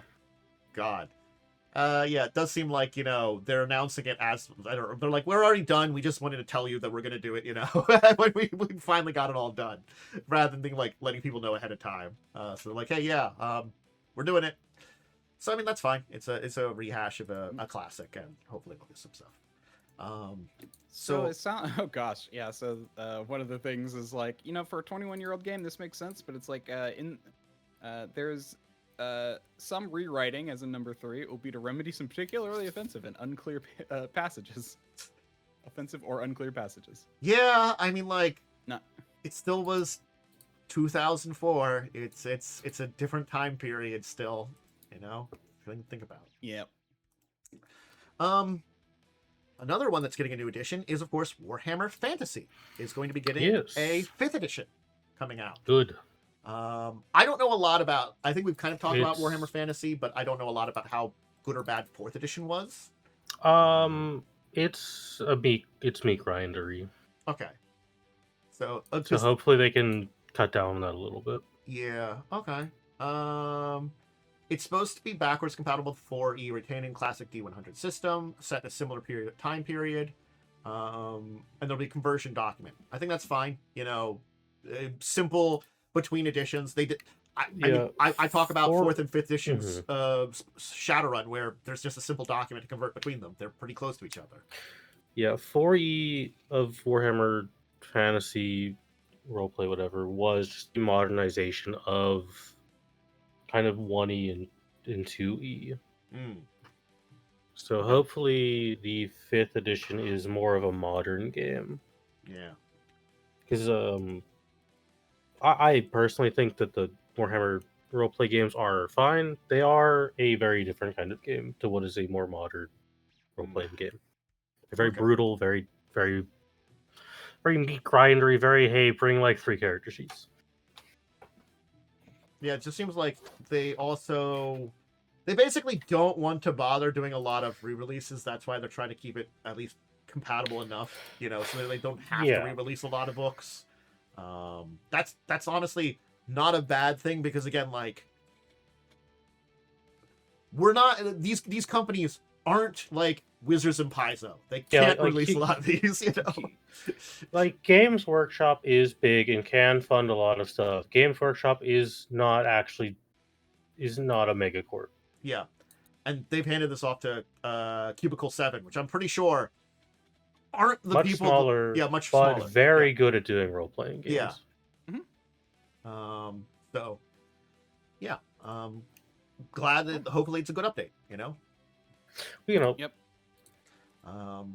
So this is I wanted to talk about this one because it's a really cool story about what happened, but this Trudvang is coming to Dragonbane, which doesn't sound like a lot, but when you learn its story, and this is a very interesting story behind it. Basically, back before Dragonbane came out in English, this was back when it was like in I have to remember its original language. It's Scandinavian country, Sweden. Back in Sweden, back in the early 2000s, they were going to have, as part of the Worlds, Trudvang. Both Dragonsbane and Trudvang ended up in different companies. Trudvang went to Come On. Free League got a hold of Dragonsbane. Free League then put out the English version of it, kept supporting it. Come On's kind of half dead at this point in time. They put out a board game based on this world that was supposed to be part of it. So now Free League's got it back, and they're putting it out finally after 20 years. Something that was supposed to be part of the game they've been releasing. So I think this is a really interesting story. Yeah, I kind of it. Sorry, it is Free League. Wasn't Free League part of the whole breakup of Asmodee? Come On was. Come On was. Okay. Yeah. And wait, were they the ones who previously had Dragonsbane? Though they had Trudvang, the world that's coming to Free League and Dragonsbane now. Okay, I'm just trying to figure out why, because there was I think Dragonsbane kind of came out and there was a 2-year gap, and now they're doing stuff again. I think it's because they are trying to give some more support, and I'm guessing what happened was they were able to get a hold of some different things or deals or something like that. I don't know exactly the full reason behind it. I know this one is, hey, we got this back. It was supposed to be part of, the world set. We're going to do it. Yep. So, yeah. And I know Come On's kind of dead, unfortunately. As a subsidiary, things with everything that's been happening in the last year have not hit them well. So... yeah, they've ended up selling off a lot of this stuff that was under their thing. And I thought Come On was part of Asmodee, but I'm not sure. Let me check Come On Games. Come On Games. Cool, great. I need to see you. Come On Limited. No. No, they were independent. It was a different one that was part of it I was thinking about. So they were always on their own. Okay. And I don't think Free League was... So I don't think they were really publishing. I'm just trying to look at who there's under it. Yeah, Free League's still out of Stockholm, Sweden. And yeah, Come On is out of Singapore, interestingly enough. But yeah, so they were never part of it, it turns out. There's another one that I was thinking of that was part of it, because they are always next to it in my news things. Z-Man Games is under Asmodee and was in Embracer. So yeah, Come On was always still independent, but I guess now they've shrunk back what they're doing and they've sold off and gotten rid of a bunch of their like IPs and connections. And it just so happens that when Free League got a hold of Dragonbane, they did not get everything in the umbrella that was being formed at the time, and Trudvang just ended up going to Come On, you know, as a product line. I'm sure there's more of a story behind it than, you know, just that, but it's a kind of interesting thing that like they split off. Yeah. But it seems okay. So they've licensed it from Come On, so Come On still, I guess, would still technically own it. But since Come On again has kind of drawn back and is doing a lot less, I guess they're kind of like licensing and selling off some IPs and stuff like that. It's felt like they're doing a bunch of that kind of stuff. So it's been a good excuse for, honestly, this world set or kind of like, you know, that's it, world, and kind of like campaign world come back to the original group it was supposed to be part of. So yeah, interesting. It's coming to Kickstarter early next year. They have a project sign-up page, and it's supposed to be a world book, character kind of things, creatures, and a campaign. So they're supposed to be doing 4 books related to this. So, okay. Yeah. That's cool. Yep. Had to do some quick research. When was Dragonbane released? Oh, the English version of it. It's a lot newer. Dragonbane RPG. You were released when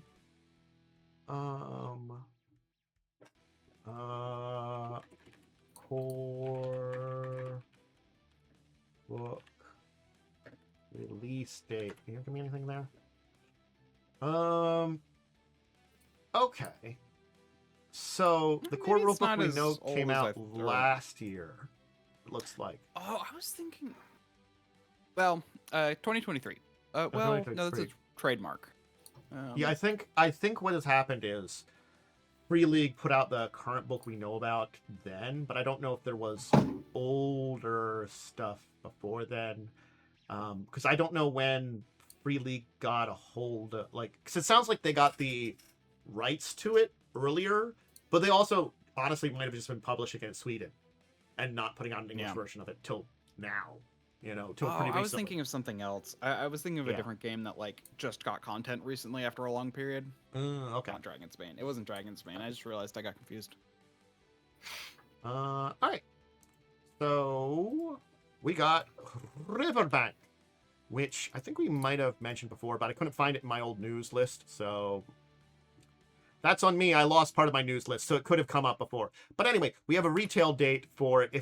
Whether or not I'm not. Kobold Press is releasing a kind of more like cozy RPG coming out in November 15th. We got a date for it. It was announced back in the day. Again, since a lot of what I've talked about this year is long for my list, I couldn't find it very easily that if I've talked about it or not. So if I have, sorry. But if not, hey, we're talking about it now because we have some more information about when it's coming out. And yeah, you're taking on animal characters as you quest to play out stories of friendship. It's an adorable, cozy game. And it's going to be a D4, D6, D12 dice-based system. So, kind of neat little thing. Let me just see when that was. Oh, it was by Kobold Press. Yeah. It was the beginning of the year last day. So again, I may have talked about this back in February. I don't know. It's the... Oh, yeah. Yeah, we did, because I backed it, and I probably heard about it through this. Okay. Because, hey, it turns out when I lost that stuff with the update, you know, the last time I had full list of what I talked about was February. Right before we would have talked about this. But hey, you know, now it's an update for back then. Oh, hey. Yeah, also estimated ship date, November 5th, so it's coming up. Oh, yeah, so you're probably going to, if you backed it, you're probably going to get your copy pretty soon then. That's nice. Mm-hmm. So, me and Momo can get some, like, shared trauma here, because guess what's coming to Savage Worlds? It's everyone's favorite Carrion Crown. Joy. Is it going to be updated in any way to fix any of the problems? Like, truly, I just wonder, like, why? Like, what's the point? The Carrion Crown is not the top tier adventure I would have thought about using. Like, yes, it does involve the Whispering Tyrant. Kind of. There's better adventure path. Well, you don't even fight him. Yeah, you prevent his release in this entire one. You fight some other guy. Yeah, so that's why I'm like, it's that kind of thing I talk about, like, I've talked about before playing times of the show. I like Carrion Crown, but also, like, it needs a lot of work nowadays. I like the first book and I like the last book. Everything in between, it's kind of bad. Yeah, the first and last book are probably the best. I like the fourth book as its own. Savage Worlds is a system. I think we've talked about the Savage Worlds game system. I can't remember how it's played off the top of my head. I've talked about it enough times and don't remember how it works. I've looked into it before. Savage Worlds, because there's a Savage Worlds RPG that came out. It all has Yeah. card, like, It's I know the initiative is card based. Yeah, it's supposed to be speedier, a lot less preparation, less realistic, sort of snappy kind of adventure-y, which again can fit with some of these adventures. Like, I think it's fine with doing it. So yeah, I think it's been there's a lot of these like powered by Savage Worlds, and they have been doing these Pathfinder adaptations. They did Rise of the Rune Lords, which I thought was a fine one to do this. But this is, I'll also link the honestly the backer kit thing. It links in the article there, but I think it's a good one to put there too, just in the links that I'm providing.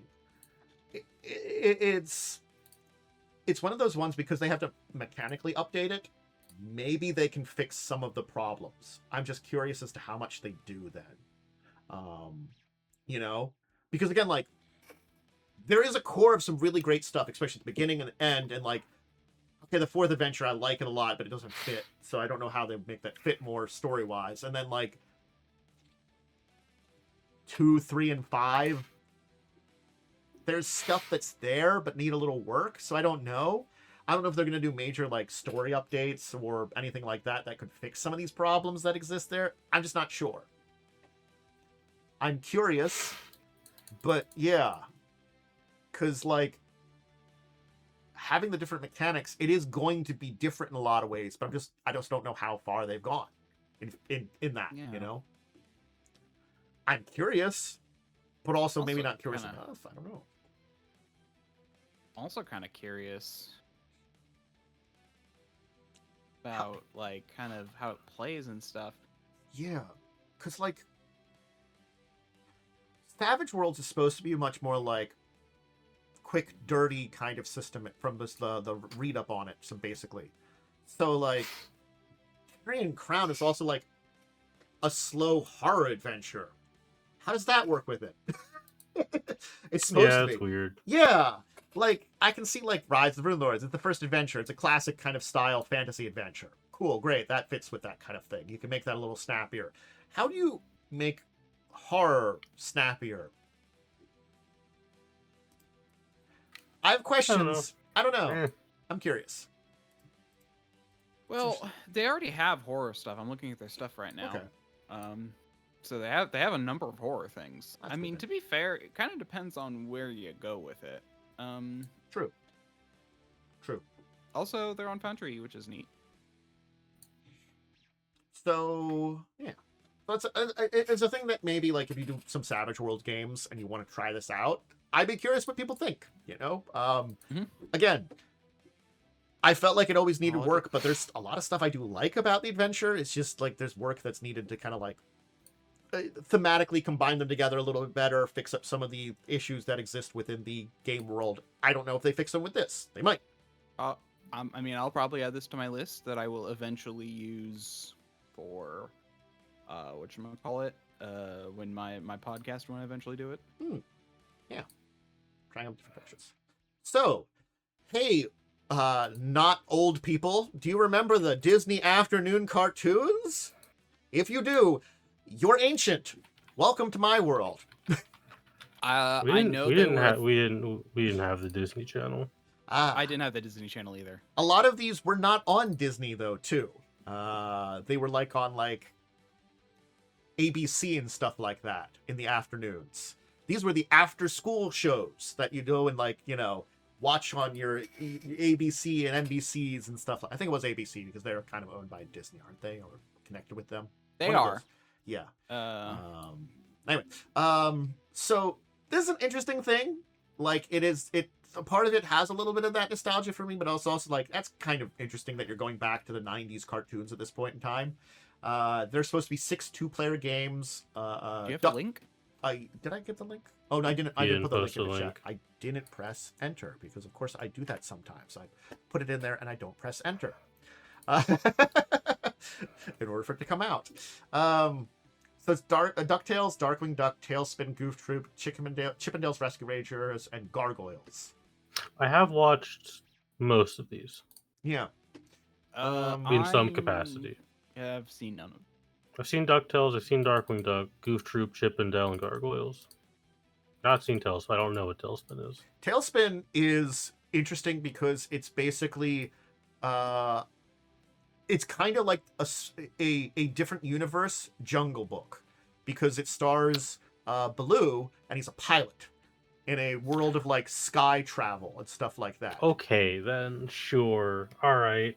I said we were just trying stuff then, huh? They really did because it's like it's got a lot of the characters from the Jungle Book, but they're all like anthropomorphic people, like versions of themselves, kind of in like. And yes, he's like a pilot that transports stuff in a world of like, I guess like islands and stuff like that. So it's like you have to transport a lot of sky-based transport is like the easiest way to travel through things. So it's sky adventures.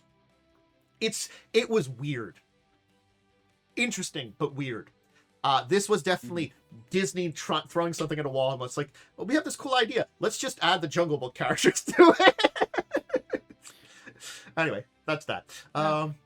These were on when I was a kid, but I know I haven't seen any of them. Yeah. Because I'm pretty sure they were not on ABC, like you said. Because I thought they originally were. I would not be surprised if some of these were on Boomerang. Yeah. Boomerang sounds like what they might have been.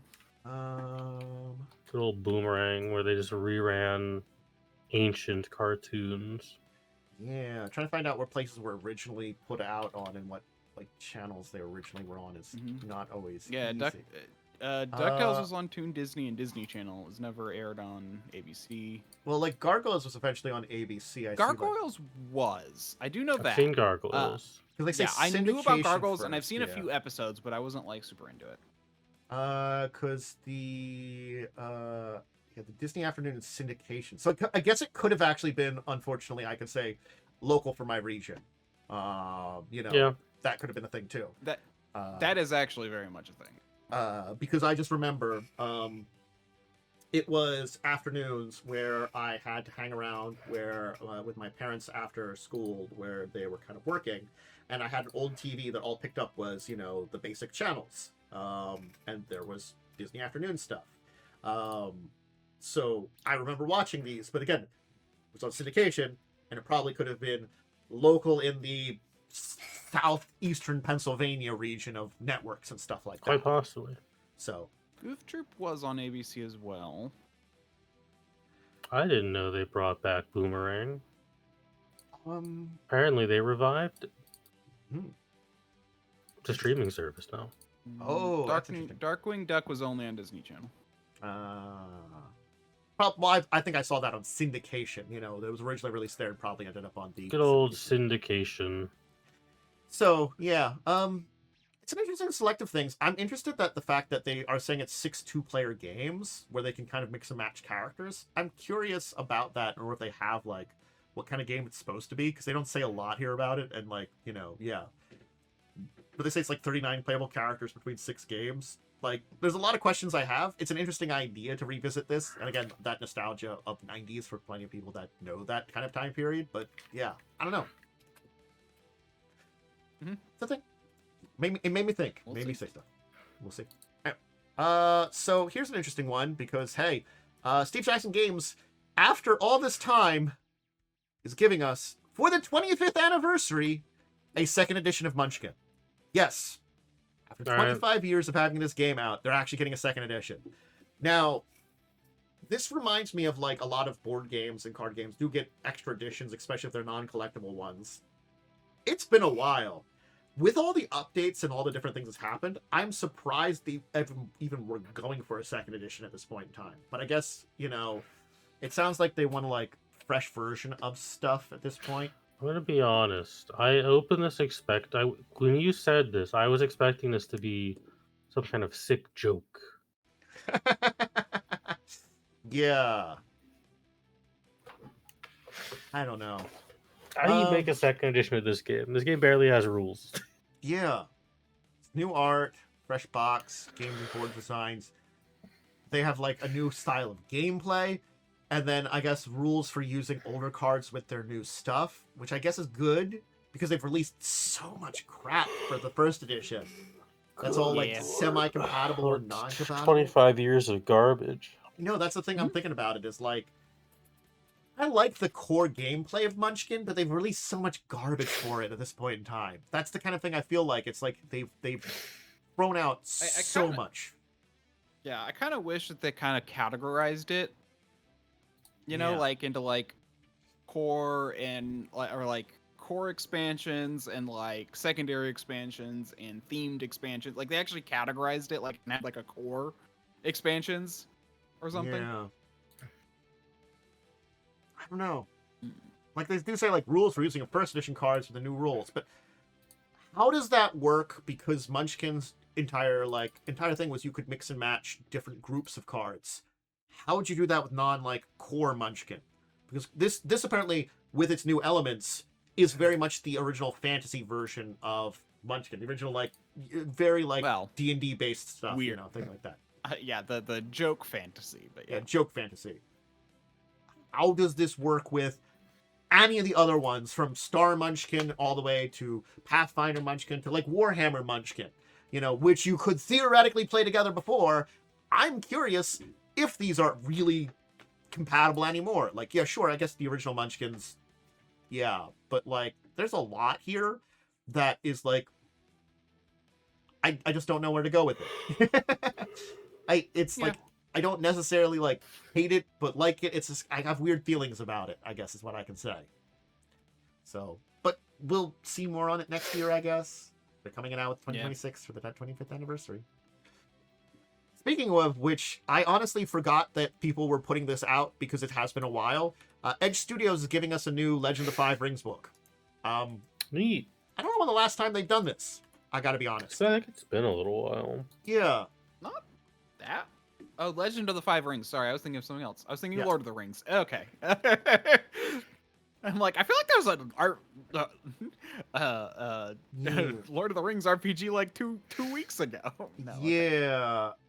The last book we got was probably sometime around 2018. Yeah, because 2019. Oh yeah, because it was originally Fantasy Flight when they had all their Fantasy Flight died, and then there's everything with Edge Studio has been a copyright mess since. Yeah, Fantasy Flight still kind of exists, but basically Asmodee swooped in after they owned them and kind of gutted them and kind of tore apart themselves and threw things in different directions, and threw Edge all these games. These are the people that also have the Star Wars. Will they put out more Star Wars books now that we're seeing Legend of the Five Rings? We are getting reprints of the Star Wars books. Yeah. So I guess it's another one of those things, because they got a hold of this stuff, they had to settle all this stuff. Because the Star Wars books are actually going to be. I believe they're doing reprints finally.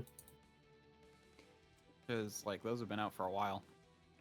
Yeah, it does look like Edge Studios has done some stuff with 5th edition, I think, but I don't know how much. Yeah. I don't know. I'm glad they're doing more books for it. You know, it's like one of those ones that I'm like, when was the last time I heard about one of their books? I don't know. It's been a while. Yeah. Yeah.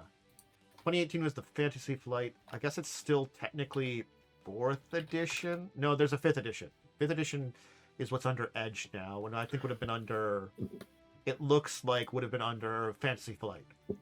Mm-hmm. But like, yeah.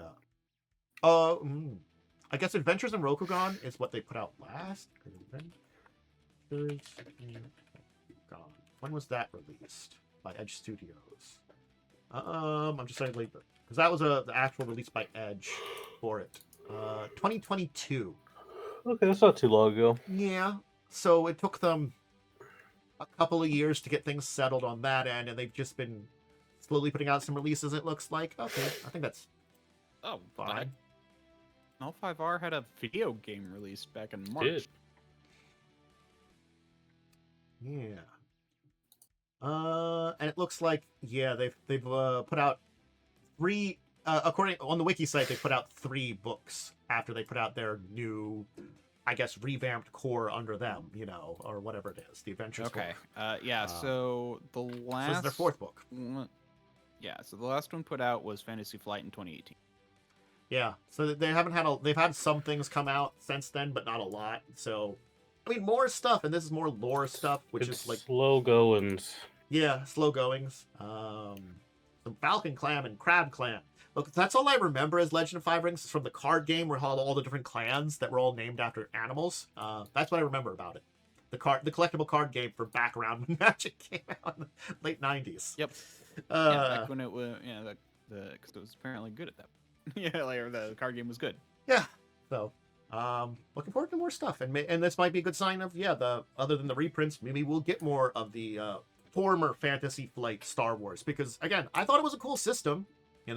I did like when we played the 5e version of Star Wars, but having its own unique system I felt was pretty good too. All right. I forgot that the Olympic Committee sued Wizards over the original logo for Legends of the Five Rings. I forgot that too.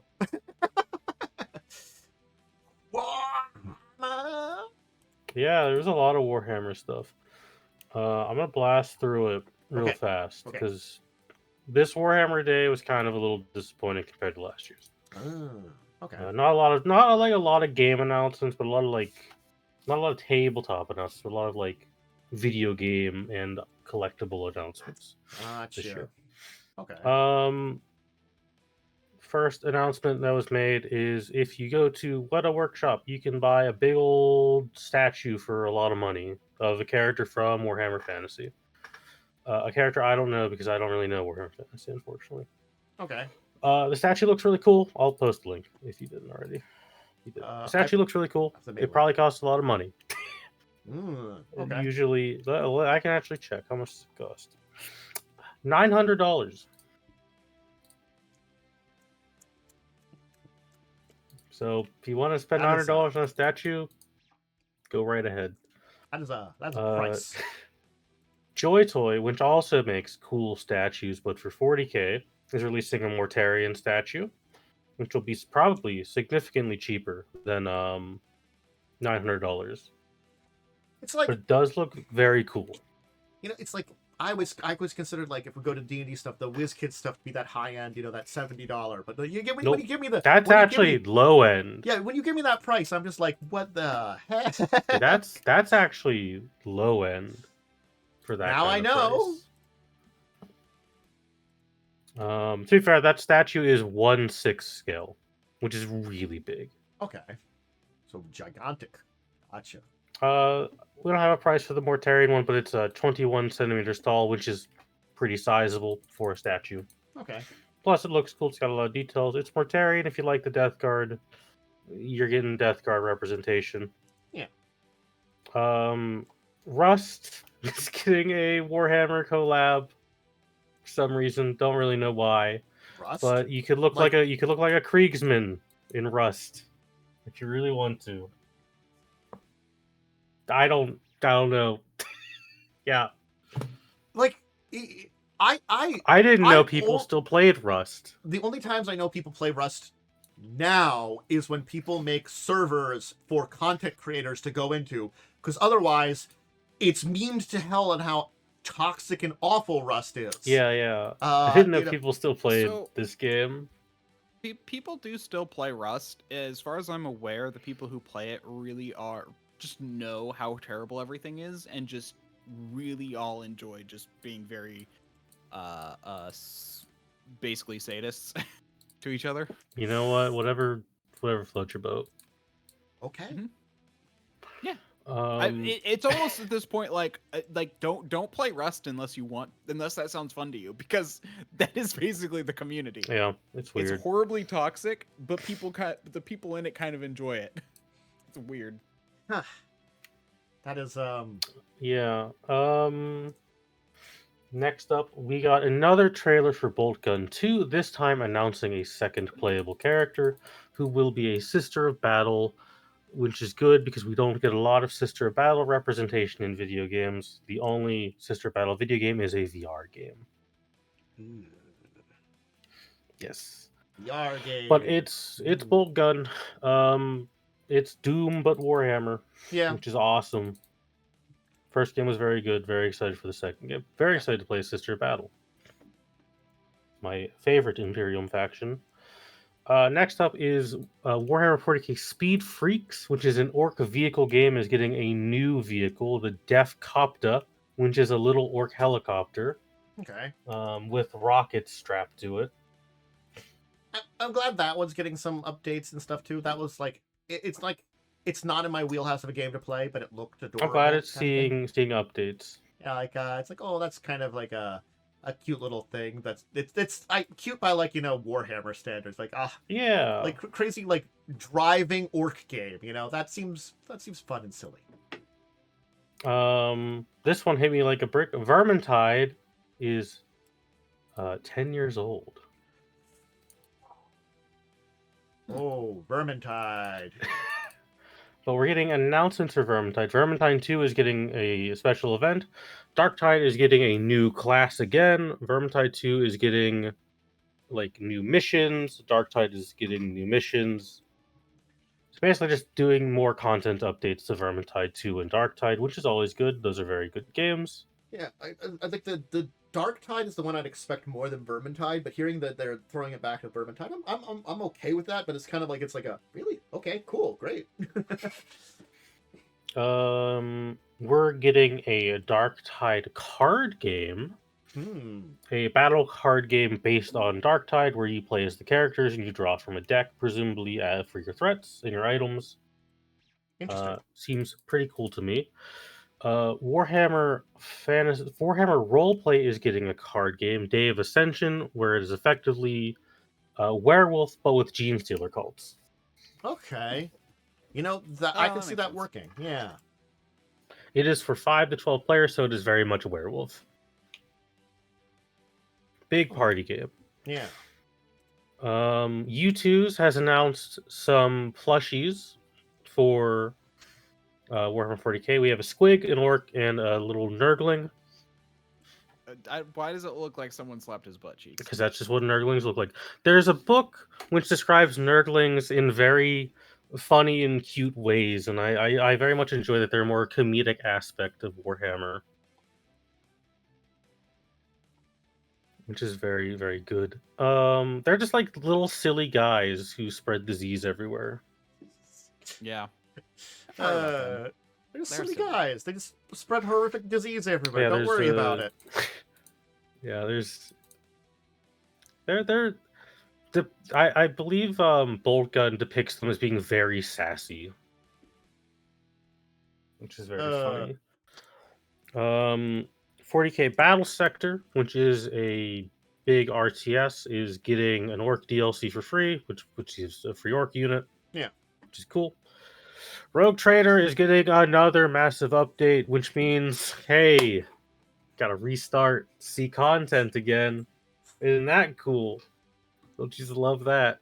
I'm glad that's not on my top tier burner at this point in time. It's so fun being in the middle of a playthrough and then being like, hey, here's a bunch of shit that's gonna be in Act 1 that you can't get unless you play Act 1 again. The one thing they are doing, though, they are reworking all of the original player origins to be as strong as the DLC origins, instead of nerfing the DLC origins. Okay, cool. And if you're already mid-playthrough, your save is compatible, and they're giving you a free respec Okay. to adjust your character based on changes, because it's massive class reworks, which is very needed because the DLC classes are very strong compared to everything else. Okay, cool. Dark Heresies Alpha has been announced. It'll start on December 16th of this year.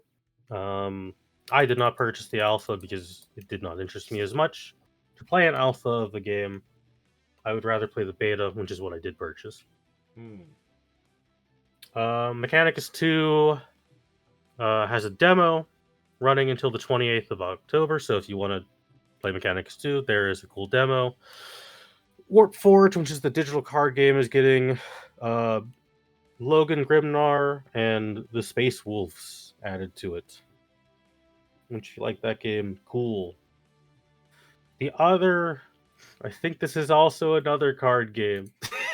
Let me check. I haven't heard of this one yet. Is this the? This is Warhammer Legions? Is this a card game? The other Warhammer card game is getting an update, adding the Dark Angels. There are 2 Warhammer card games. The third Warhammer mobile game, Tacticus, is adding stuff to it for a special event where you can get some goodies if you type in the code Scary Space Hulk. You get some Halloween goodies. So much. That's the Warhammer news, but there's a little bit more I do want to shout out. Is a Warhammer adjacent Kickstarter, unofficial, from a musician named Cole McGuinness, who is a lovely folk musician from Ireland, is doing a Warhammer themed shanty album, and I want to shout it out. Because his music is very good, and the ones he's released have been very good as well. It is funded, but you can obviously, if you like CDs and physical media, you can go and get it and support a indie artist who is not particularly large, but puts out very good music. Okay, cool. Neat. And that was like the bulk of Warhammer Day. We didn't get a lot of announcements like we did earlier this year and last year's Warhammer Day. So, cool. Well then, we finally reached the end of our adventures, and I'm glad I didn't put a news thing or the topic because we're 2 hours in. Yeah, it's been a while. I as soon as I saw these topics, I'm like, this is gonna take like 2 hours, like hour and a half to 2 hours. I also do want to stress there was more Warhammer news. I cut it down because I don't really think people want to hear about minor rule updates. Gotcha. Makes sense. Well, I guess we'll turn to our week in tabletop. I guess we can start with, I think we didn't have a game on Sunday because we're having Joe's game this week. Yeah, it'll be tomorrow. Yeah, tomorrow. So, did you have anything on Sunday, Momo? I don't think I did anything Sunday. Yeah. I know sometimes you have stuff on Monday and Tuesday, which I don't think we do, so we'll turn towards you for those. Monday, we ran my game. Lightning introduced a new character because he was not having a lot of fun playing a sorcerer. Unfortunately, even in 2024 rules, sorcerer still doesn't vibe with him. Even though it is a bit of a stronger class, I do find it's still weaker overall. But he's playing a monk now, and we've kind of brought one of the 2014 subclasses up to 2024 balance, which has been working well. Okay. But the party went to meet with dwarves to enlist them in the fight against an ever-approaching undead horde. As the real villain of the campaign has been revealed to not be demons, but a ancient weapon unleashed by the demon infighting that is effectively a person with a mass aura of create undead around them. And half the continent is currently a battlefield, so there's a lot of undead being created. Yeah, that makes sense then. But they met with the dwarves and were attacked as a planar rift opened, as the plane is quite unstable from all the fighting.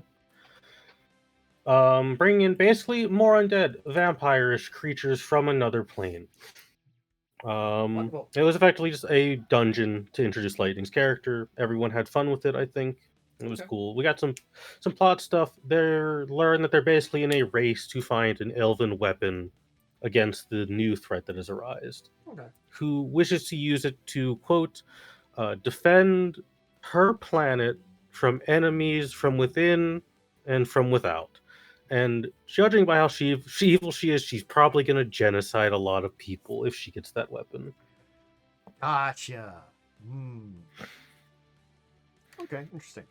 How'd your Tuesday go then? Tuesday we had to cancel because Cell was very sick. Okay. So we did cancel Tuesday, which is a little sad. Yeah. But I ended up playing Magic on Tuesday. Ooh. How'd your games It went go? pretty well. We played a couple of games. It went pretty well. I won some, lost some. I made a deck entirely based around the investigate mechanic that worked pretty well. Basically just does things when I sack artifacts. Yeah. I think it's a little bit strong, but I did take out some ideas I had of like, I could put cards that give me an extra turn, but I'm like, that's a little too sweaty for like casual Magic. Yeah. There are sometimes you just kind of put your foot down and be like, I'm like, I could use these mechanics, but I don't really want to be too sweaty. I think that's the thing that, like, I think it's a little easier on paper Magic, because, like, I gotta be honest, I don't want to spend a lot of money on some of these cards, so it's sort of like, I just have to build with what I own. Because my investigate deck costs around 600, which is on the lower end for, like, a high tier deck. Yeah. So, Wednesday we had Fall of Abbotsford. Did you have anything on Wednesday, or did you? I didn't do anything on Wednesday. I think I played Stellaris. So yeah, we had some interesting adventures. I'm actively blinking. Oh, okay, I just remembered. I was actively blinking. So effectively, I'll summarize, and then I want to see what you want to add to this entire thing. They've arrived at this like forest at the top of the continent, or the area, the country they're in. They were going through it. It was kind of like a weird feeling as they're kind of exploring it. There's like a natural magic to the entire area. Joe decide, Worm, it was you. You decide, This place is weird. It's got magic all around. Let's dispel it. Rolls like a max check to dispel it.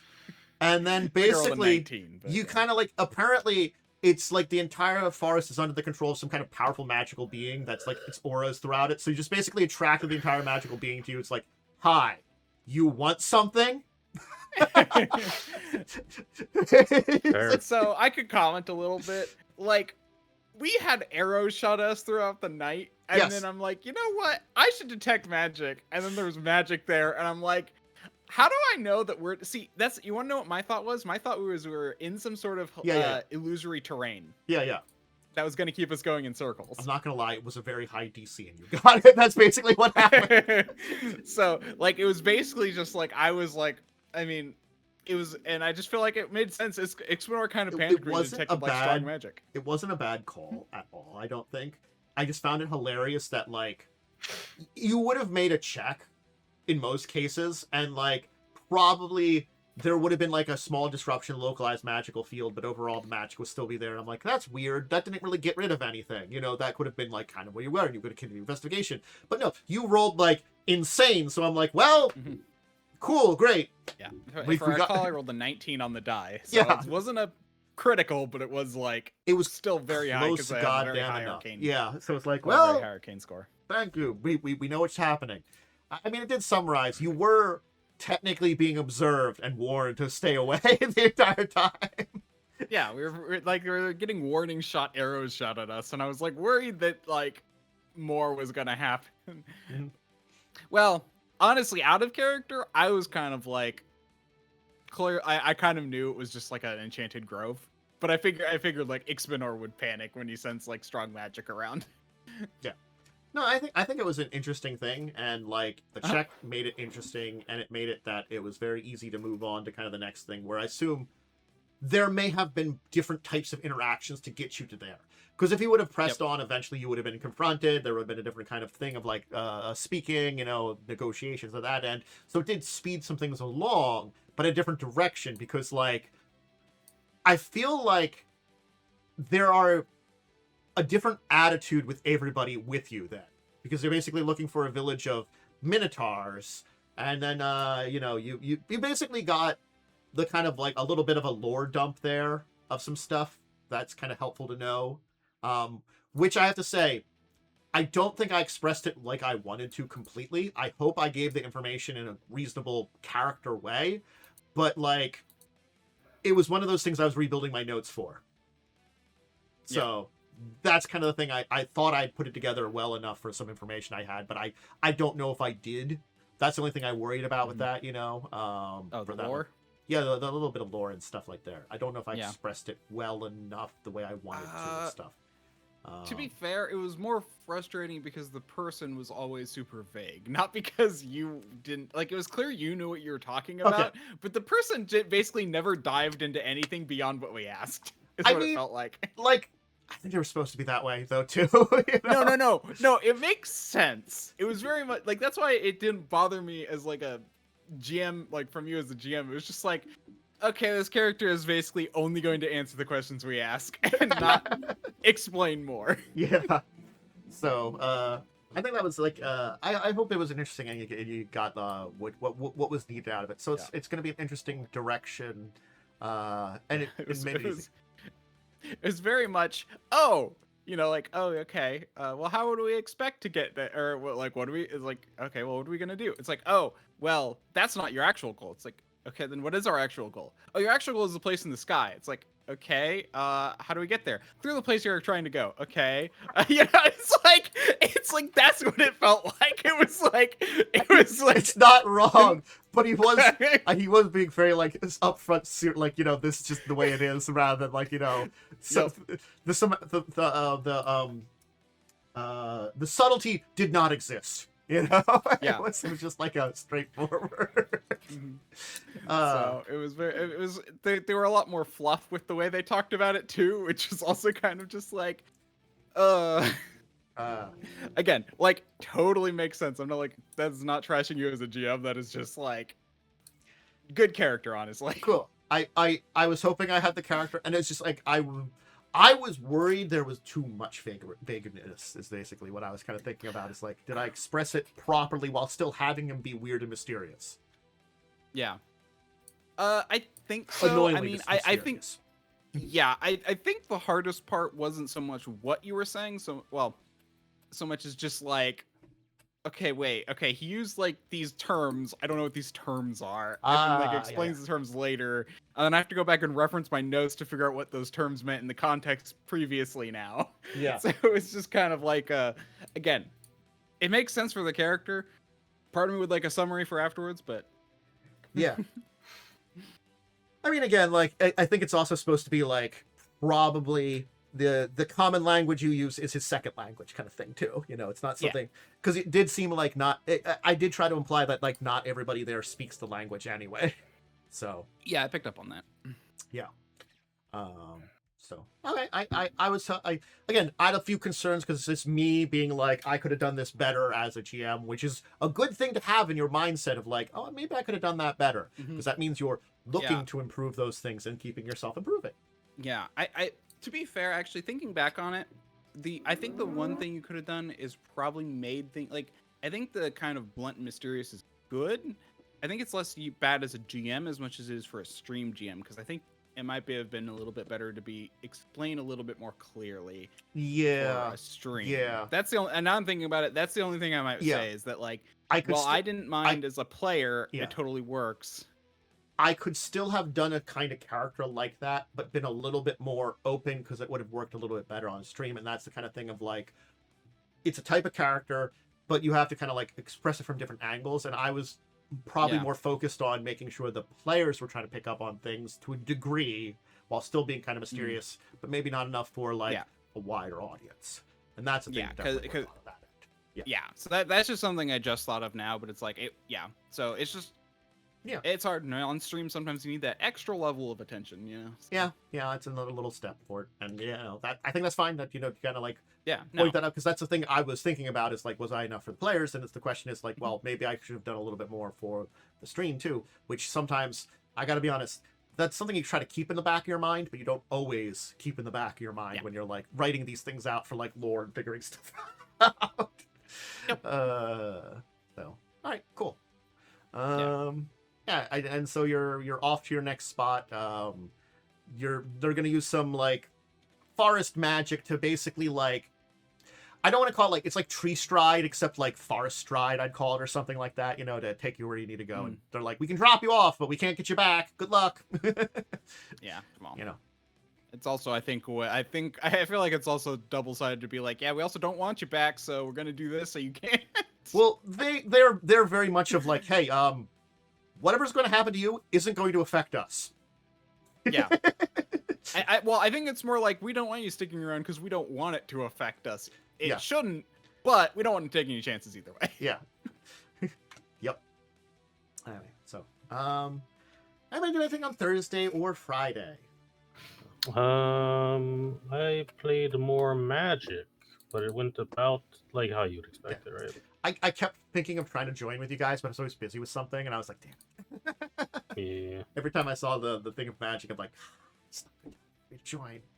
One of these days, I'll pop in and be like, hey, Magic, I'll join for this. Anyway. Where did you have your game today? I did. Okay. So, big things happened. We got to Ilix, which is a planet in tier space.